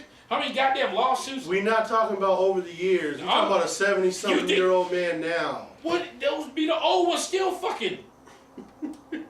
You telling me Triple H, all of a sudden, you telling me Triple H ain't fucking nobody. Because Stephanie been fucking Dolph Ziggler for years. Nobody want to hear that shit. But hey, it's a reason why Dolph Ziggler gets fucked over the way he do. I'm guarantee you. I think Dolph Ziggler giving Stephanie, man, the fucking zigzag, and he been giving it to her. That's why they do Dolph Ziggler like how he do. To be honest Trust and believe, it's something up with that shit. And you look on the other hand, somebody wants to fuck Lana back there. That's why it's a fucking problem. You see, they fuck with her, they fuck with Rusev. Rusev was on a rocket Gibraltar. He came out of WrestleMania in a fucking tank. And you telling me all that shit get forgotten? He lost that match, didn't he? Yes! And then shit, every time somebody comes back, hey, Rusev, hey, John Cena come back. We need you to do the job. Hey, Randy Orton come back. We need you to do the job. Hey, fucking Triple H is just subbing in and coming back. We need you to do the fucking job. Like, goddamn. Rusev is a talented fucking wrestler. The dude has so much fucking personality. It's fucking ridiculous. Even with his accent, he's good. He's everything goddamn Cesaro should be. And that's the fucking truth. He's the total fucking package with a fucking accent. And it's no excuse for Cesaro. Cesaro been in this country way longer than Rusev has. It's no fucking excuse. Why Cesaro? Because people always doing that cry for me Argentina shit with him. And that motherfucker, he never tried to improve himself. Well, as long as he's got that mouthpiece, I don't mind if he doesn't talk. Well, shit, if you get your fucking teeth knocked up in your damn nose, damn near, well, they probably fucking sit there think about wearing a goddamn mouthpiece. No, but see, that's what I'm saying, though. Obviously, that shit is still, they're working on that, because you can hear it when he talks. It's just not. It should have been fixed by now. I think he just fucking wearing that shit fucking just so he don't fucking forget. You sit back and think about it, it's always something up with that shit. I guarantee you. You see why Dolph Ziggler goes through the shit he goes through? He had to fuck somebody. And I'm putting my money on Stephanie. You telling me they sitting there fucking each other? Come on now. I don't think so. People of power, this is what people forget. People of power have to feel like they over people. They don't get get enjoyment for fucking with each other. They get enjoyment for having that fucking shit over somebody else. I would think that if you are sleeping with someone as powerful as her, you're not gonna have a shit spot like that. I think that Dolph might come off. You telling me? I think that he might come off and rub people the wrong way. So you telling me? That's why they don't want to push him. Triple H don't have no power. Triple H has tons of power. And you goddamn right. So you think he gonna sit there? You think he gonna sit there and say, "Hey, oh yeah, why you sitting there enjoying my wife's guts? You know, hey, I'm gonna fucking sit here and make you world champion." First of all, you think that? No. That's not even that. Let me slow you down real quick. First of all, try. First of all, Triple H don't have more power than Stephanie. Yeah, he do. No, he don't. Yeah, he do. He does not have more power than Stephanie. Because Stephanie ain't dealing with the talent like that. She's back She's there. over She's writing. all of creative. No, she's with the fucking writing. You know what she do? She tell this motherfucker, hey, write this, then they take it. It's a fucking chain of command. She's not walking. All of that. She's not walking to people telling them like, hey, this is what this is going down. No. They send the direction out to the agents, and the agents do that. I get that part of it. Okay then. But what I'm saying is this: your theory is that Dolph is sleeping with Stephanie McMahon, who was basically the heir apparent when Vince McMahon goes, and Triple H knows about it and books him poorly. No. Here. That scenario don't even sound right, Randy. Yeah, dude, because see, you don't expand your mind. It's just like you know for real. That's why you stuck on, you can't believe that Brock Lesnar and John Cena won't fucking come and help. I was really upset about that. Because you know what? In the land of fucking reality, that's how shit goes. People of power, just like John Cena sits there trying to fucking throw that shit, talking about he don't fucking down people, he don't fucking hold people back. You a goddamn lie, John Cena, and I'm calling you one out. And that's the fucking truth.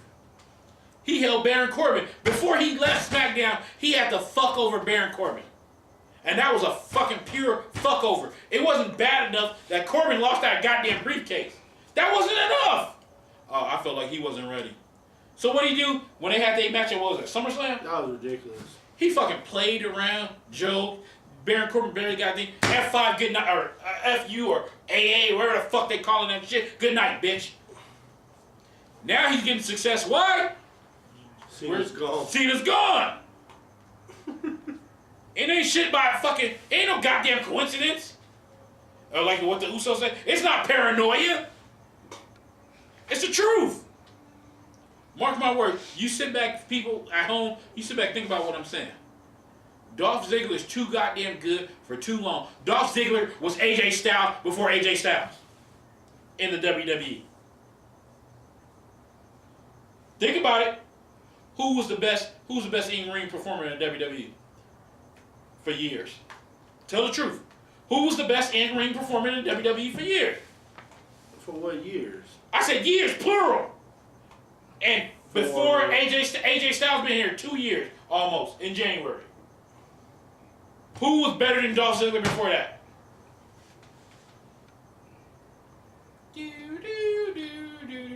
Well, I mean, for that point in time, of course it was Dolph Ziggler. You goddamn right.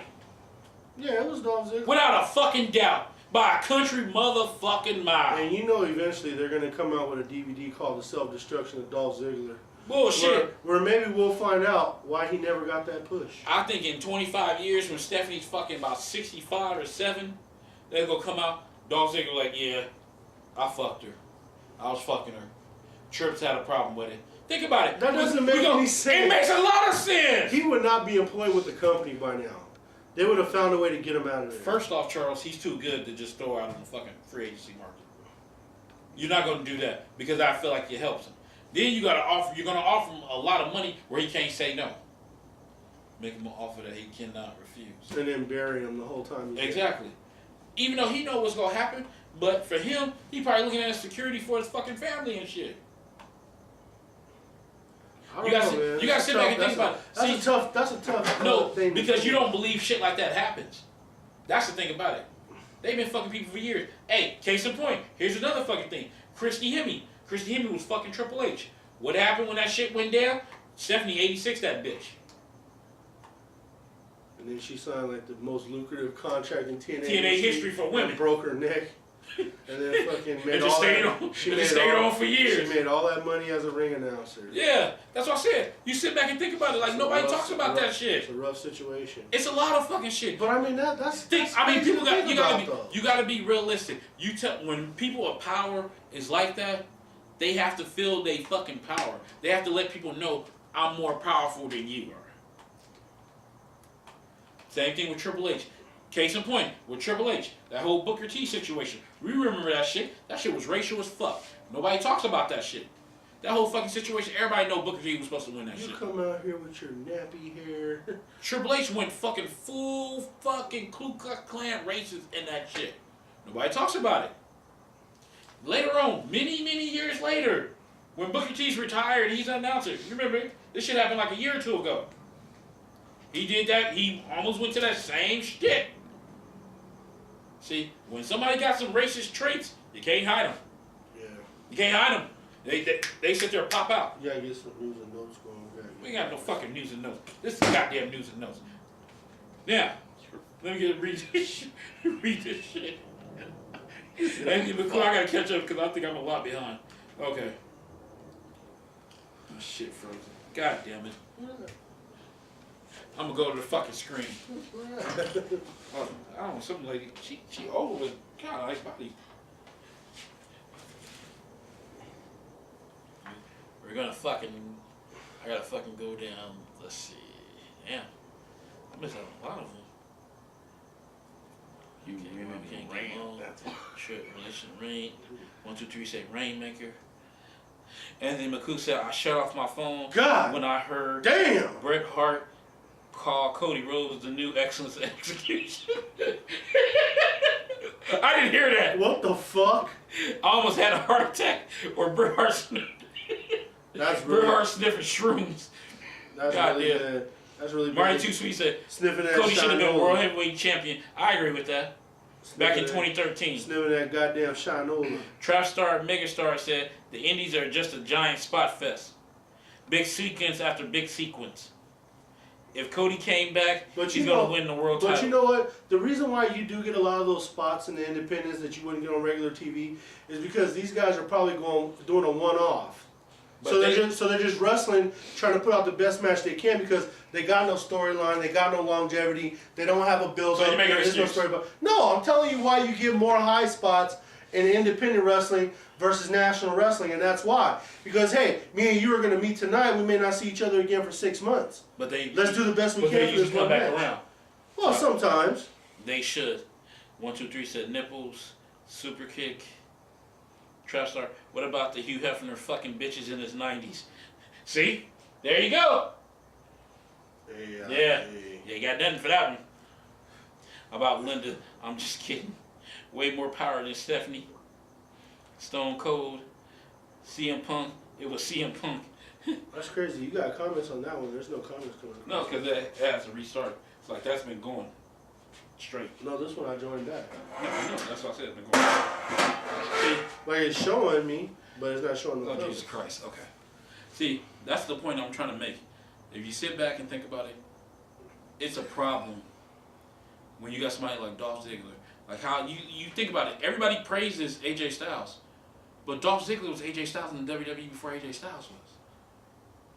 You look at Dolph shit, I seen a fucking, it was a 5-minute compilation tape of Dolph Ziggler selling the shit out of shit.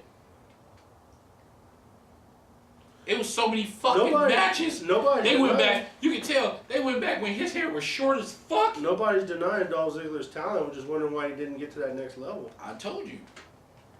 He had some of that fucking I'm all grown up puss from Steph. Oh my God. I'm telling you. I don't think it's that. You don't ever think nothing. See, I got the negative mind. That's why I'm always ahead. You know, like shit. Because I see shit for what it is. I guess so. You believe in people. And I understand that shit. There's nothing wrong with that. Bullshit. That fucking... Are you trying that shit too?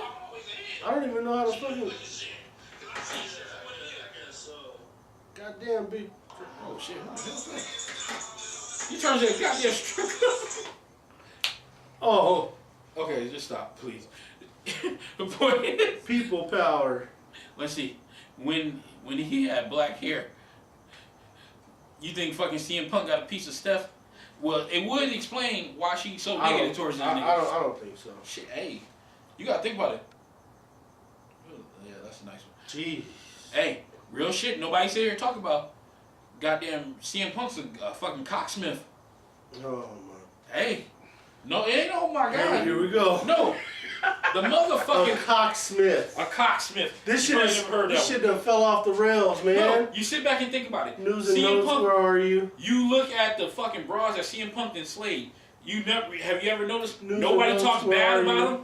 That lets you know when you good at what you do, nobody talks bad about you. It's amazing. I'm just saying, give me the goddamn thing. You getting distracted. Hold on, I was trying to get back on the page No, there. you fucking on the goddamn bitch well, page. There we go. The page right Well, I there. mean, did you see the hips on that girl? Jeez. You're getting distracted. The point of the fucking shit is this.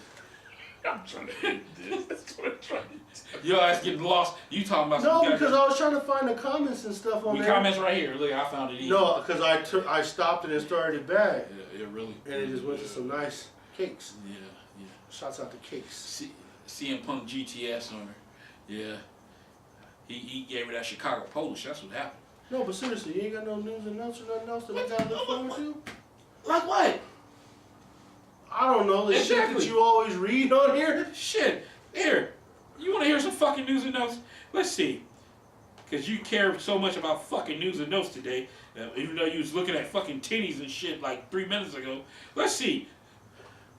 Some fucking news and notes. I mean, it'd be nice to see if there's any back stories on stuff going on where the biggest lead us into the week. biggest fucking shit we see was motherfucking what's been going on. Let's see. Here, I'm gonna fucking look this shit up. Hey, if anybody got any news and notes, you got anything you want to talk about? Hey, say it on here real quick, okay? I mean, it would help. Because I guess nobody want to hear about how CM Punk fucking slayed like 10 broads, fucking including his goddamn wife, fucking Tracy Brooks, motherfucking Maria Kanellis, motherfucking Lita multiple times, I don't think that we've gone motherfucking more Beth than 3 Phoenix, episodes fucking without you saying the shit. Hey, I ain't talking about that shit in a long time. The people gonna attest to that. Oh God. Yeah, I got fucking a shitload of witnesses now. You got it, Dawee, and I can throw in plenty of eyewitnesses. Shit. You got motherfucking CM Punk. Everybody know. Let's see. You have 2 choices for the U.S. title. WWE Championship. You have Shinsuke versus AJ with a dream match. Sami Zayn. I think that's the WrestleMania match. Which one? See, AJ versus Nakamura. Oh yeah. Be WrestleMania. Thank you. 1, 2, 3. Kelly too. She was another one with CM Punk. But shit, Kelly. Be Them honest. motherfuckers are playing along. Hey, name them if you know them. And you can be honest, Kelly fucked a few people. Hey, you can't go wrong by Kelly fucked Batista. You can't go wrong by putting Kelly on a lot of people's lists. Yeah, Kelly fucked Batista, Test, fucking Randy Orton, and Randy Orton talked shit about her. Andrew Martin. And Randy Orton talked shit about her. That's a cold motherfucker. He was the first one to have a piece of JoJo. You know, he broke JoJo in. Can you imagine how that night went? 1, 2, 3 said ECW. No, I think that was more Francine and fucking what's her name territory. Don Marie, Beulah McGillicuddy. Francine had some nice titties. I remember we saw those titties at fucking ECW Heatwave 2000, the only one they did out here on the West Coast of the Grand Olympic. In LA, right? We were there, yeah. And I believe Tommy Dreamer. Yeah, and Marty Too Sweet, Maria fucked CM Punk too. And they had her on the fucking thing. You know, they tried to get her, like, ask how big his piece was. And, you know, she didn't say nothing bad. I told you. If you notice CM Punk, like all the ex-bros, they never say nothing bad. That tells you something. We all live in the... This is real life. When you get... Tell me... Think about it. If somebody would make a DVD of you, and you get all the ex-bros you used to slay, and they all say good shit about you, you know what that means? What does it mean, Randy? It means you dicked them down. Oh, God. Nobody likes to hear that shit, but it's the truth. That's the only way. When you slinging good Peter... Good Peter. I'm just... Hey, this is real life. Hashtag Good Peter. Yeah, hashtag. It's real life. Jeez. You notice nobody never said nothing bad? The only one that said something... But see, he talked shit about Beth Phoenix. I forgot what he said. CM Punk talked shit about her. I forgot what he said about her. But, see, after that, it's like him and Edge have been passing pieces around. Think about it. Edge had fucking Lita first. No news and notes ain't loading, are they? No. That's what you want the damn news and notes for. Because this shit done totally fell left. We talking about... Do you got any fucking news we and talking notes? about people fucking everybody. No, motherfucker, you the newsman. Goddamn. Nigga, Goddamn Larry McCormick over here. how about this? I'll look for some shit. Why don't you go with your kitchen bitch? Go with the Yankees. You can sit here and talk about how the Yankees... Actually, the goddamn wrestling bring a condom to the ring. Actually, I already got that out. I'm ashamed the 49ers getting their ass beat. Man. By the Cowboys. You talk about football. How about them Bears? I had a fucking goddamn fucking Carolina Panther fan in our goddamn Voxer. Oh yeah. Woke me up this goddamn morning talking shit about the goddamn Bears. And I told his ass, I said the Bears go kick their ass and your ass gonna go back into witness protection. And that's what happened. And I'm a Celtics fan too. Congrats to Gordon Hayward for breaking his fucking leg on the first fucking game. I ain't never seen no shit like first that. fucking game of the And season. it was like within 5 minutes of the game starting. I was like some freakish shit. It looked horrible. If it wasn't for bad luck, I have no luck at all. Everything you touch turns to mush. That's why I love wrestling, because wrestling, all I got. Fucking sports teams is trash. Did you guys see the? Yeah, I seen that. That shit was crazy. That Raider game, Marty Too Sweet, especially the fucking penalties. It went down. The Raiders won the game. Oh, it was a penalty. Raiders won the game again. Penalty. Then they finally won the fucking last time. You got nothing to say, Raider fan? I'm good. Shit, y'all done fucking happy. Y'all still in the fucking hunt. What about the Dodgers? You ain't got nothing good to say about the Dodgers back there? Fucking Dodgers going to the World Series. Dodgers in Houston. Dodgers in Houston. You guys can beat them. Shit, I think Give me 7 games. I think Verlander, boy, that motherfucker's dealing. That's the only game we have to worry about on Verlander. Keuchel. You got Dallas Keuchel, Yeah. Justin Verlander, and as we found out last night, fucking Johnny Morton, whatever the fuck his name is. Who the fuck is Johnny Morton? Whoever the fuck that motherfucker was. I mean, he was throwing a lot of bad pitches, but the umpire was calling him strikes anyway. Let's see. Marty Too Sweet said, I'm a season ticket holder for the Raiders. Hey, good question. You can answer this shit. Are you going with the Raiders when they go to Vegas? That's a good question. I mean, y'all should, because I know a lot of Raider fans don't live exactly in Oakland. A lot of the Raider fans drive from out here to Oakland. And if you think about that shit, now if they go to Vegas, that's going to be a closer fucking drive than going all the way to fucking Oakland. Yeah, it's about 200 miles less, yeah. Shit, probably more than that. Because Oakland's almost what? This is what, 4 what? From here? 3.5 hours. From here to go to Oakland? No. Hell no, it ain't No. 3.5 hours. It's 8 Oakland hours. is about 8 6 hours hours. shit. 6 I was gonna hours. tell you. It's about 8 hours. That's 8 hours, fella. Just to get from here to the fucking 80 up there, that's at least That's in the middle. 7 hours. You gotta think, we in the lower part. Oakland's in the middle of the motherfucking state. Yeah, because it's off the 80, right? The bridge is off the 80, Sacramento, and then you cross that bridge over to Oakland, and you cross another bridge to go up to Frisco. Mm-hmm. Yeah. That's Let's like see. 7-8 hours. Clips bro. 1, 2, 3 said Callisto, Akira Tozawa, Cedric Anderson, Rich Swann, TJP, Grant Metallic versus Enzo Amore, Arya Davari, Jack Gallagher, Norm Dar, Tony Nese. Survivor Series is what I heard. Yeah, I mean, they'll put on a match. Yeah, you can put that shit on a pre-show. Yeah, Why? I don't care to see that. Well, Enzo's Like, probably especially in the main because how they event, talking so- about how they gonna stack up Survivor Series. Yeah, and let's see, we got Marty Too Sweet. No, I live closer to Oakland than Vegas, but there's a lot of people come from LA. Yeah, that's why I said I know a couple of people that fucking come all the way from LA and drive to fucking Oakland to see the fucking Raiders. I think if you were to go to the Raider game from Oakland to go to Vegas, You have to fly. you drive over. Well, I mean, if you're driving, you bring the 80 down to Salt Lake City, Okay. and then bring the 15 south down into Vegas. You can do it that way, or cut through 395 and come down. Shit, do it that way. You know what I mean? Shit, I think the Raiders got smart because if you think about it, if people go to Vegas, you think about it, that shit's gonna turn into a weekend. Oh, You it's know, gonna some be- people try to get up there the For same us- day or the night before. For us wrestling fans, I told you, so- fucking eventually WrestleMania is gonna be as soon there. as that stadium's built, WrestleMania's gonna have a show there, and then we're going. You know what I mean? Shit. It's just I can't wait for the shit to be built too. And man. see, they fucked up, and you know, I was going back and forth, and I remember people was arguing me down in the Voxer over some fucking years ago. The Raiders should have been the team that come back to LA.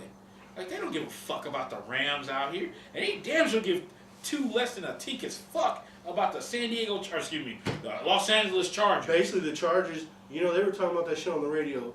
The Chargers at this point have no home because when they come out here, the opposing team fills up those stands, Yeah. and they get booed Because when you they're know, supposedly because you know at why? home. The Chargers do not have a fan base only in San Diego. Yeah, they don't.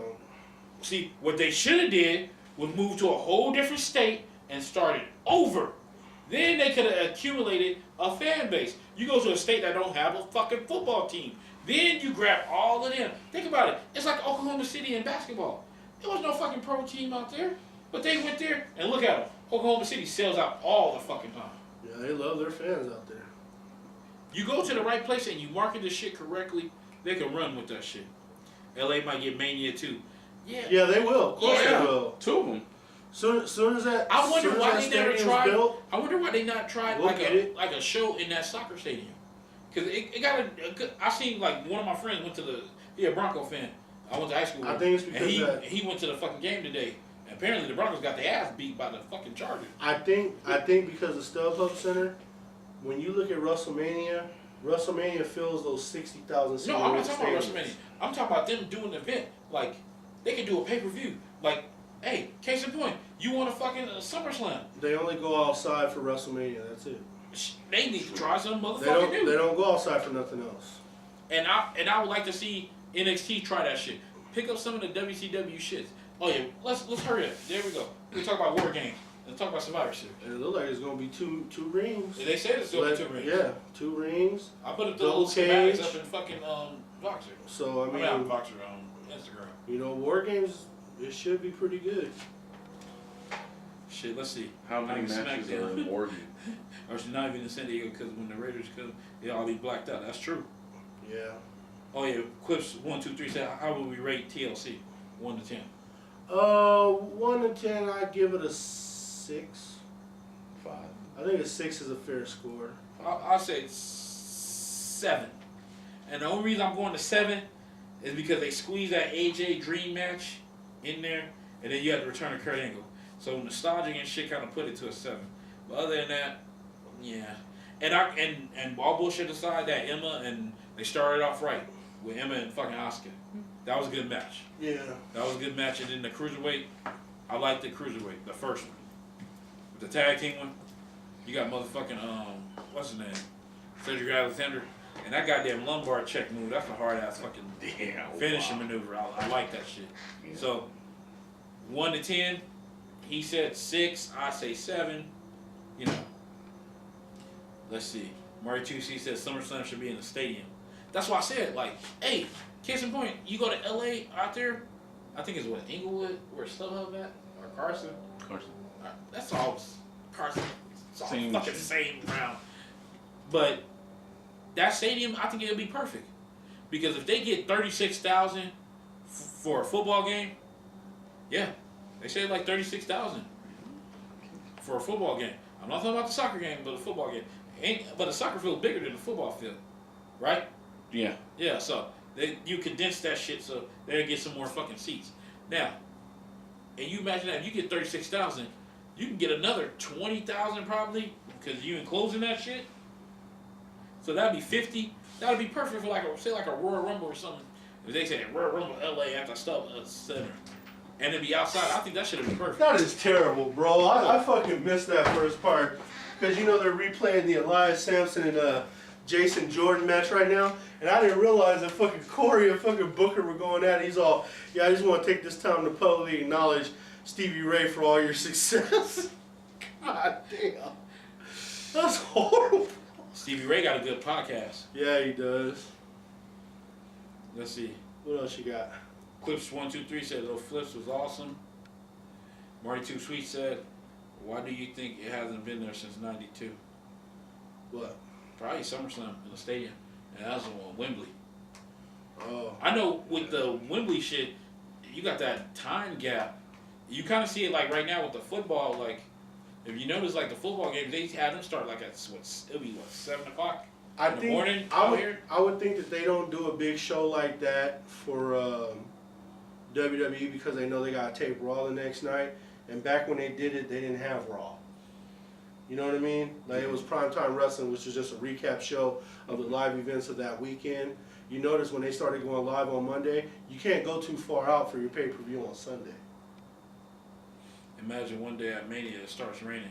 It almost did that in fucking New York. Yeah, when Brock and them went out there, it was cold in the motherfucker out there. You can tell shit. That motherfucker put on a goddamn beanie. Yeah. Yeah, I mean, on the fucking beanie. I mean, I'm sure they had the ring. They had heat lamps above the ring. You see, fucking CM Punk was fucking cold too when he came out. Yeah. Undertaker, all the motherfuckers. That New York one, they took a gamble on that one. But see, you know, even with the Super Bowl, everybody can fucking suck New York's pee, and it's okay. Why Chicago can't get one?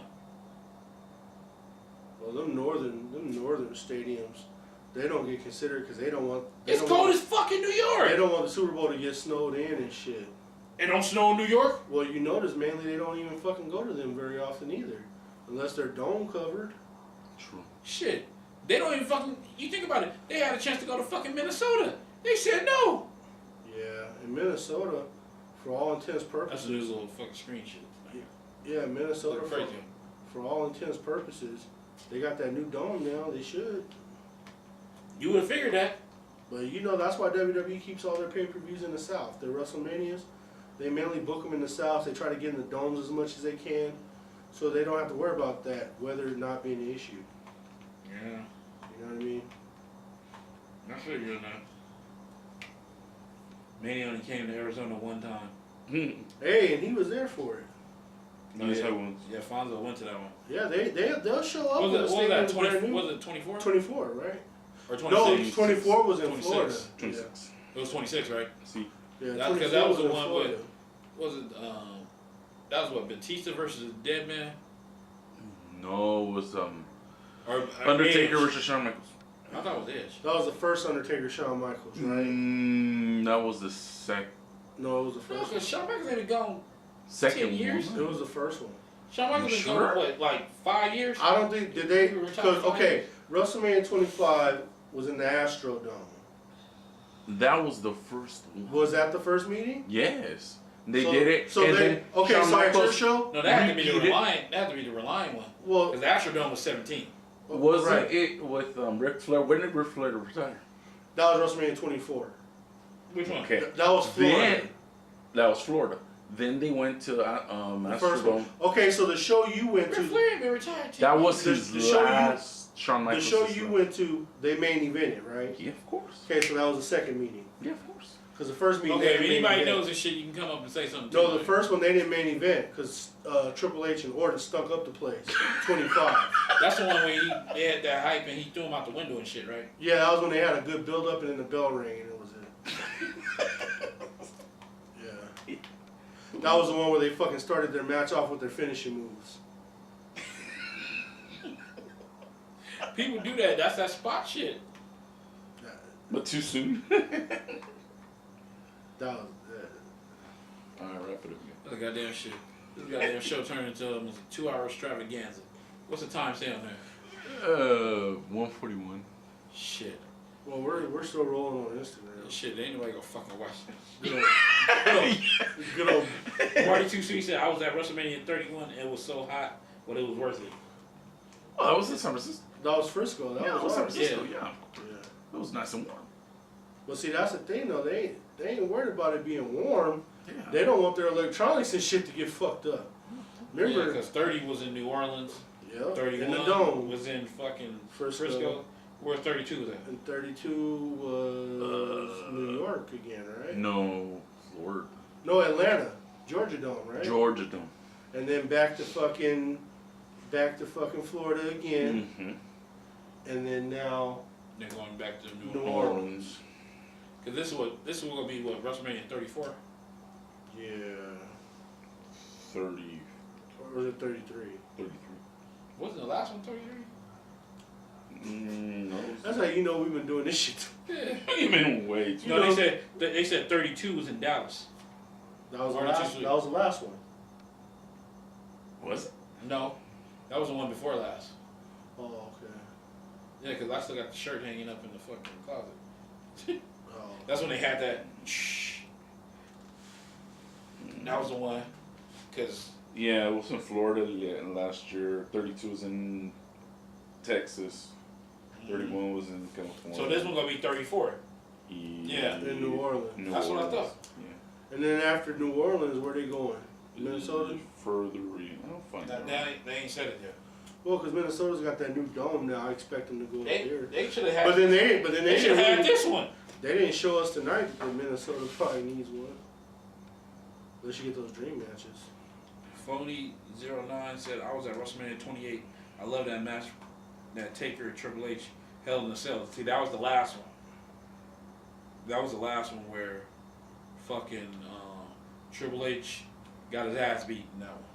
The one the year before that one, that's the one where fucking Triple H damn near He put the Undertaker. beat the Undertaker so bad he into had the to take a cart, fucking go back and go out. Fuck man. beat that motherfucker from the inch of his life. Yeah. Golly, that is terrible. Yeah. Shit. Well, when is the You have a kids, bitch? Shit. Oh, fuck it, I can't think of shit right now. I mean, you pretty much went off on the whole indie thing. situation. Yeah. I just don't like that shit. Like,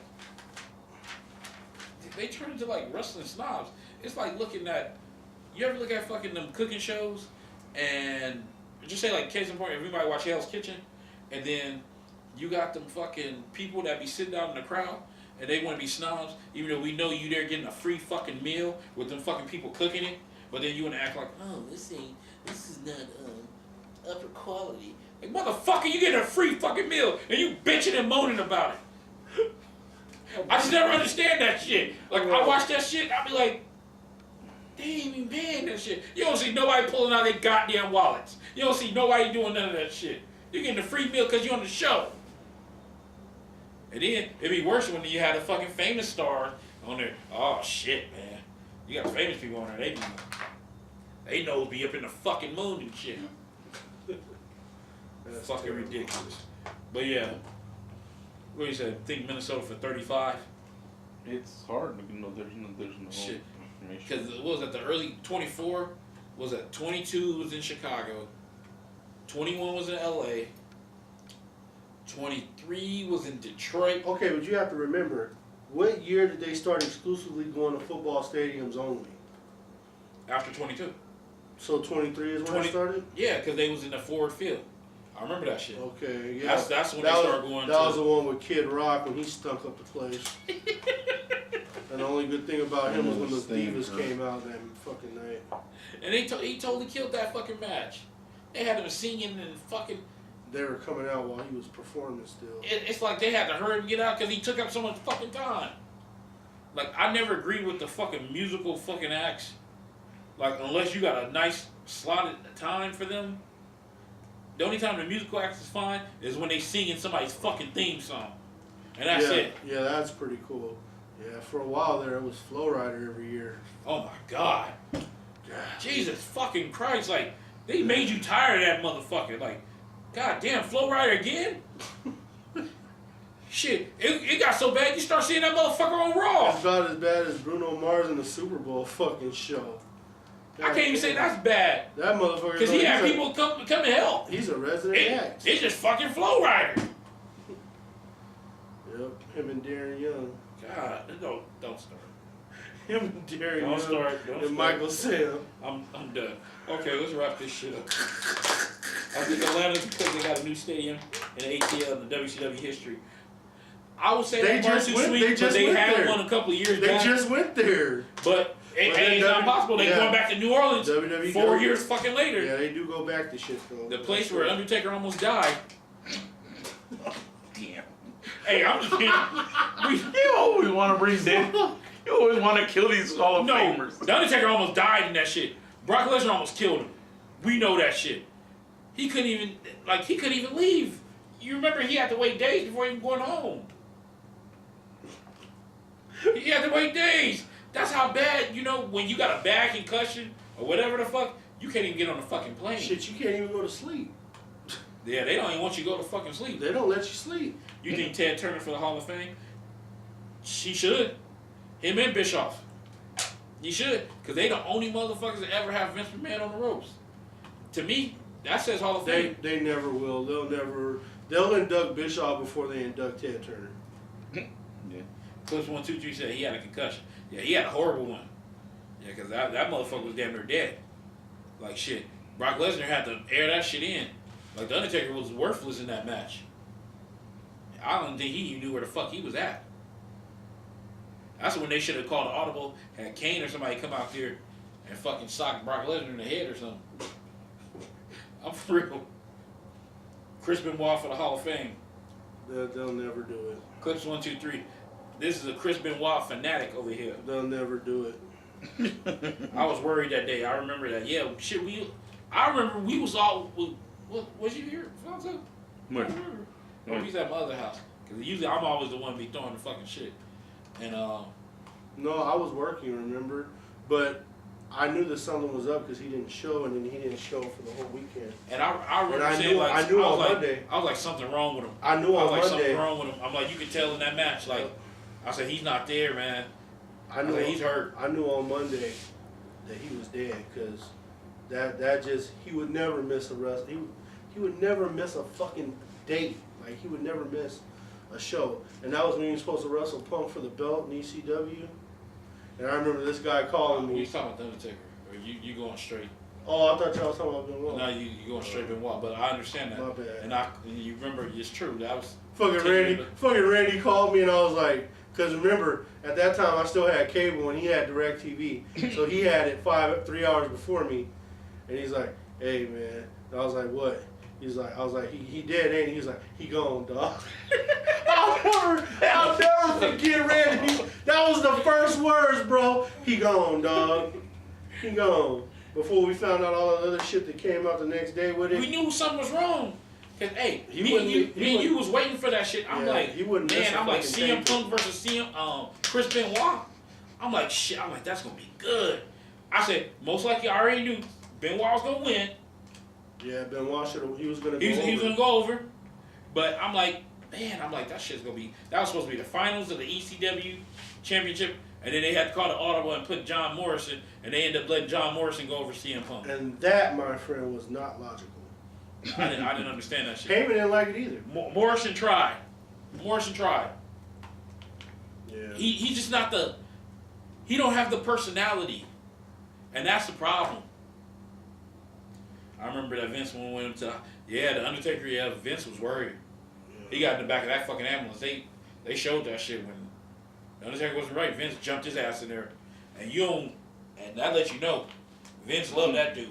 Because he didn't do that with motherfuckers. Well, he should. I mean, fuck. Undertaker pretty much gave up his life, his body for the business. No, if you look at the Undertaker was probably one of the most loyal ones other than Mark Henry that he had. And the Undertaker was the backstage enforcer. Yeah. He the one that had to keep Shawn Michaels' punk ass in line. When Shawn Michaels didn't want to do the job for Austin, he wrapped him fist up at a WrestleMania and went over and had a nice little talking to him. Shawn Michaels went out there with a bad back and job. Like, you were doing a job. It wasn't no fucking ifs, ands, or buts. And people don't think about that shit either. Before this would be a closing note, Shawn Michaels fucked up a few people's career.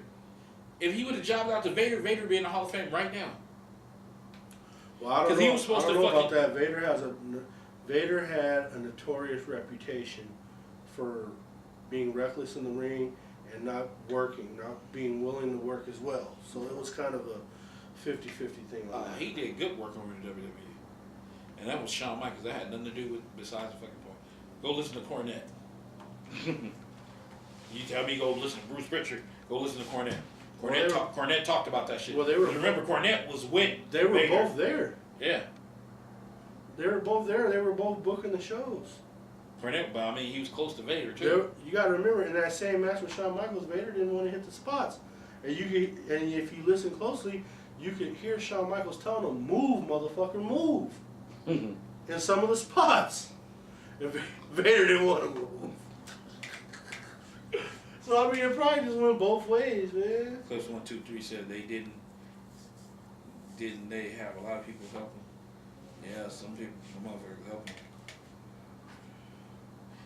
Cause that shit, they had to carry the Undertaker out in that one too. Which one? The New Orleans one.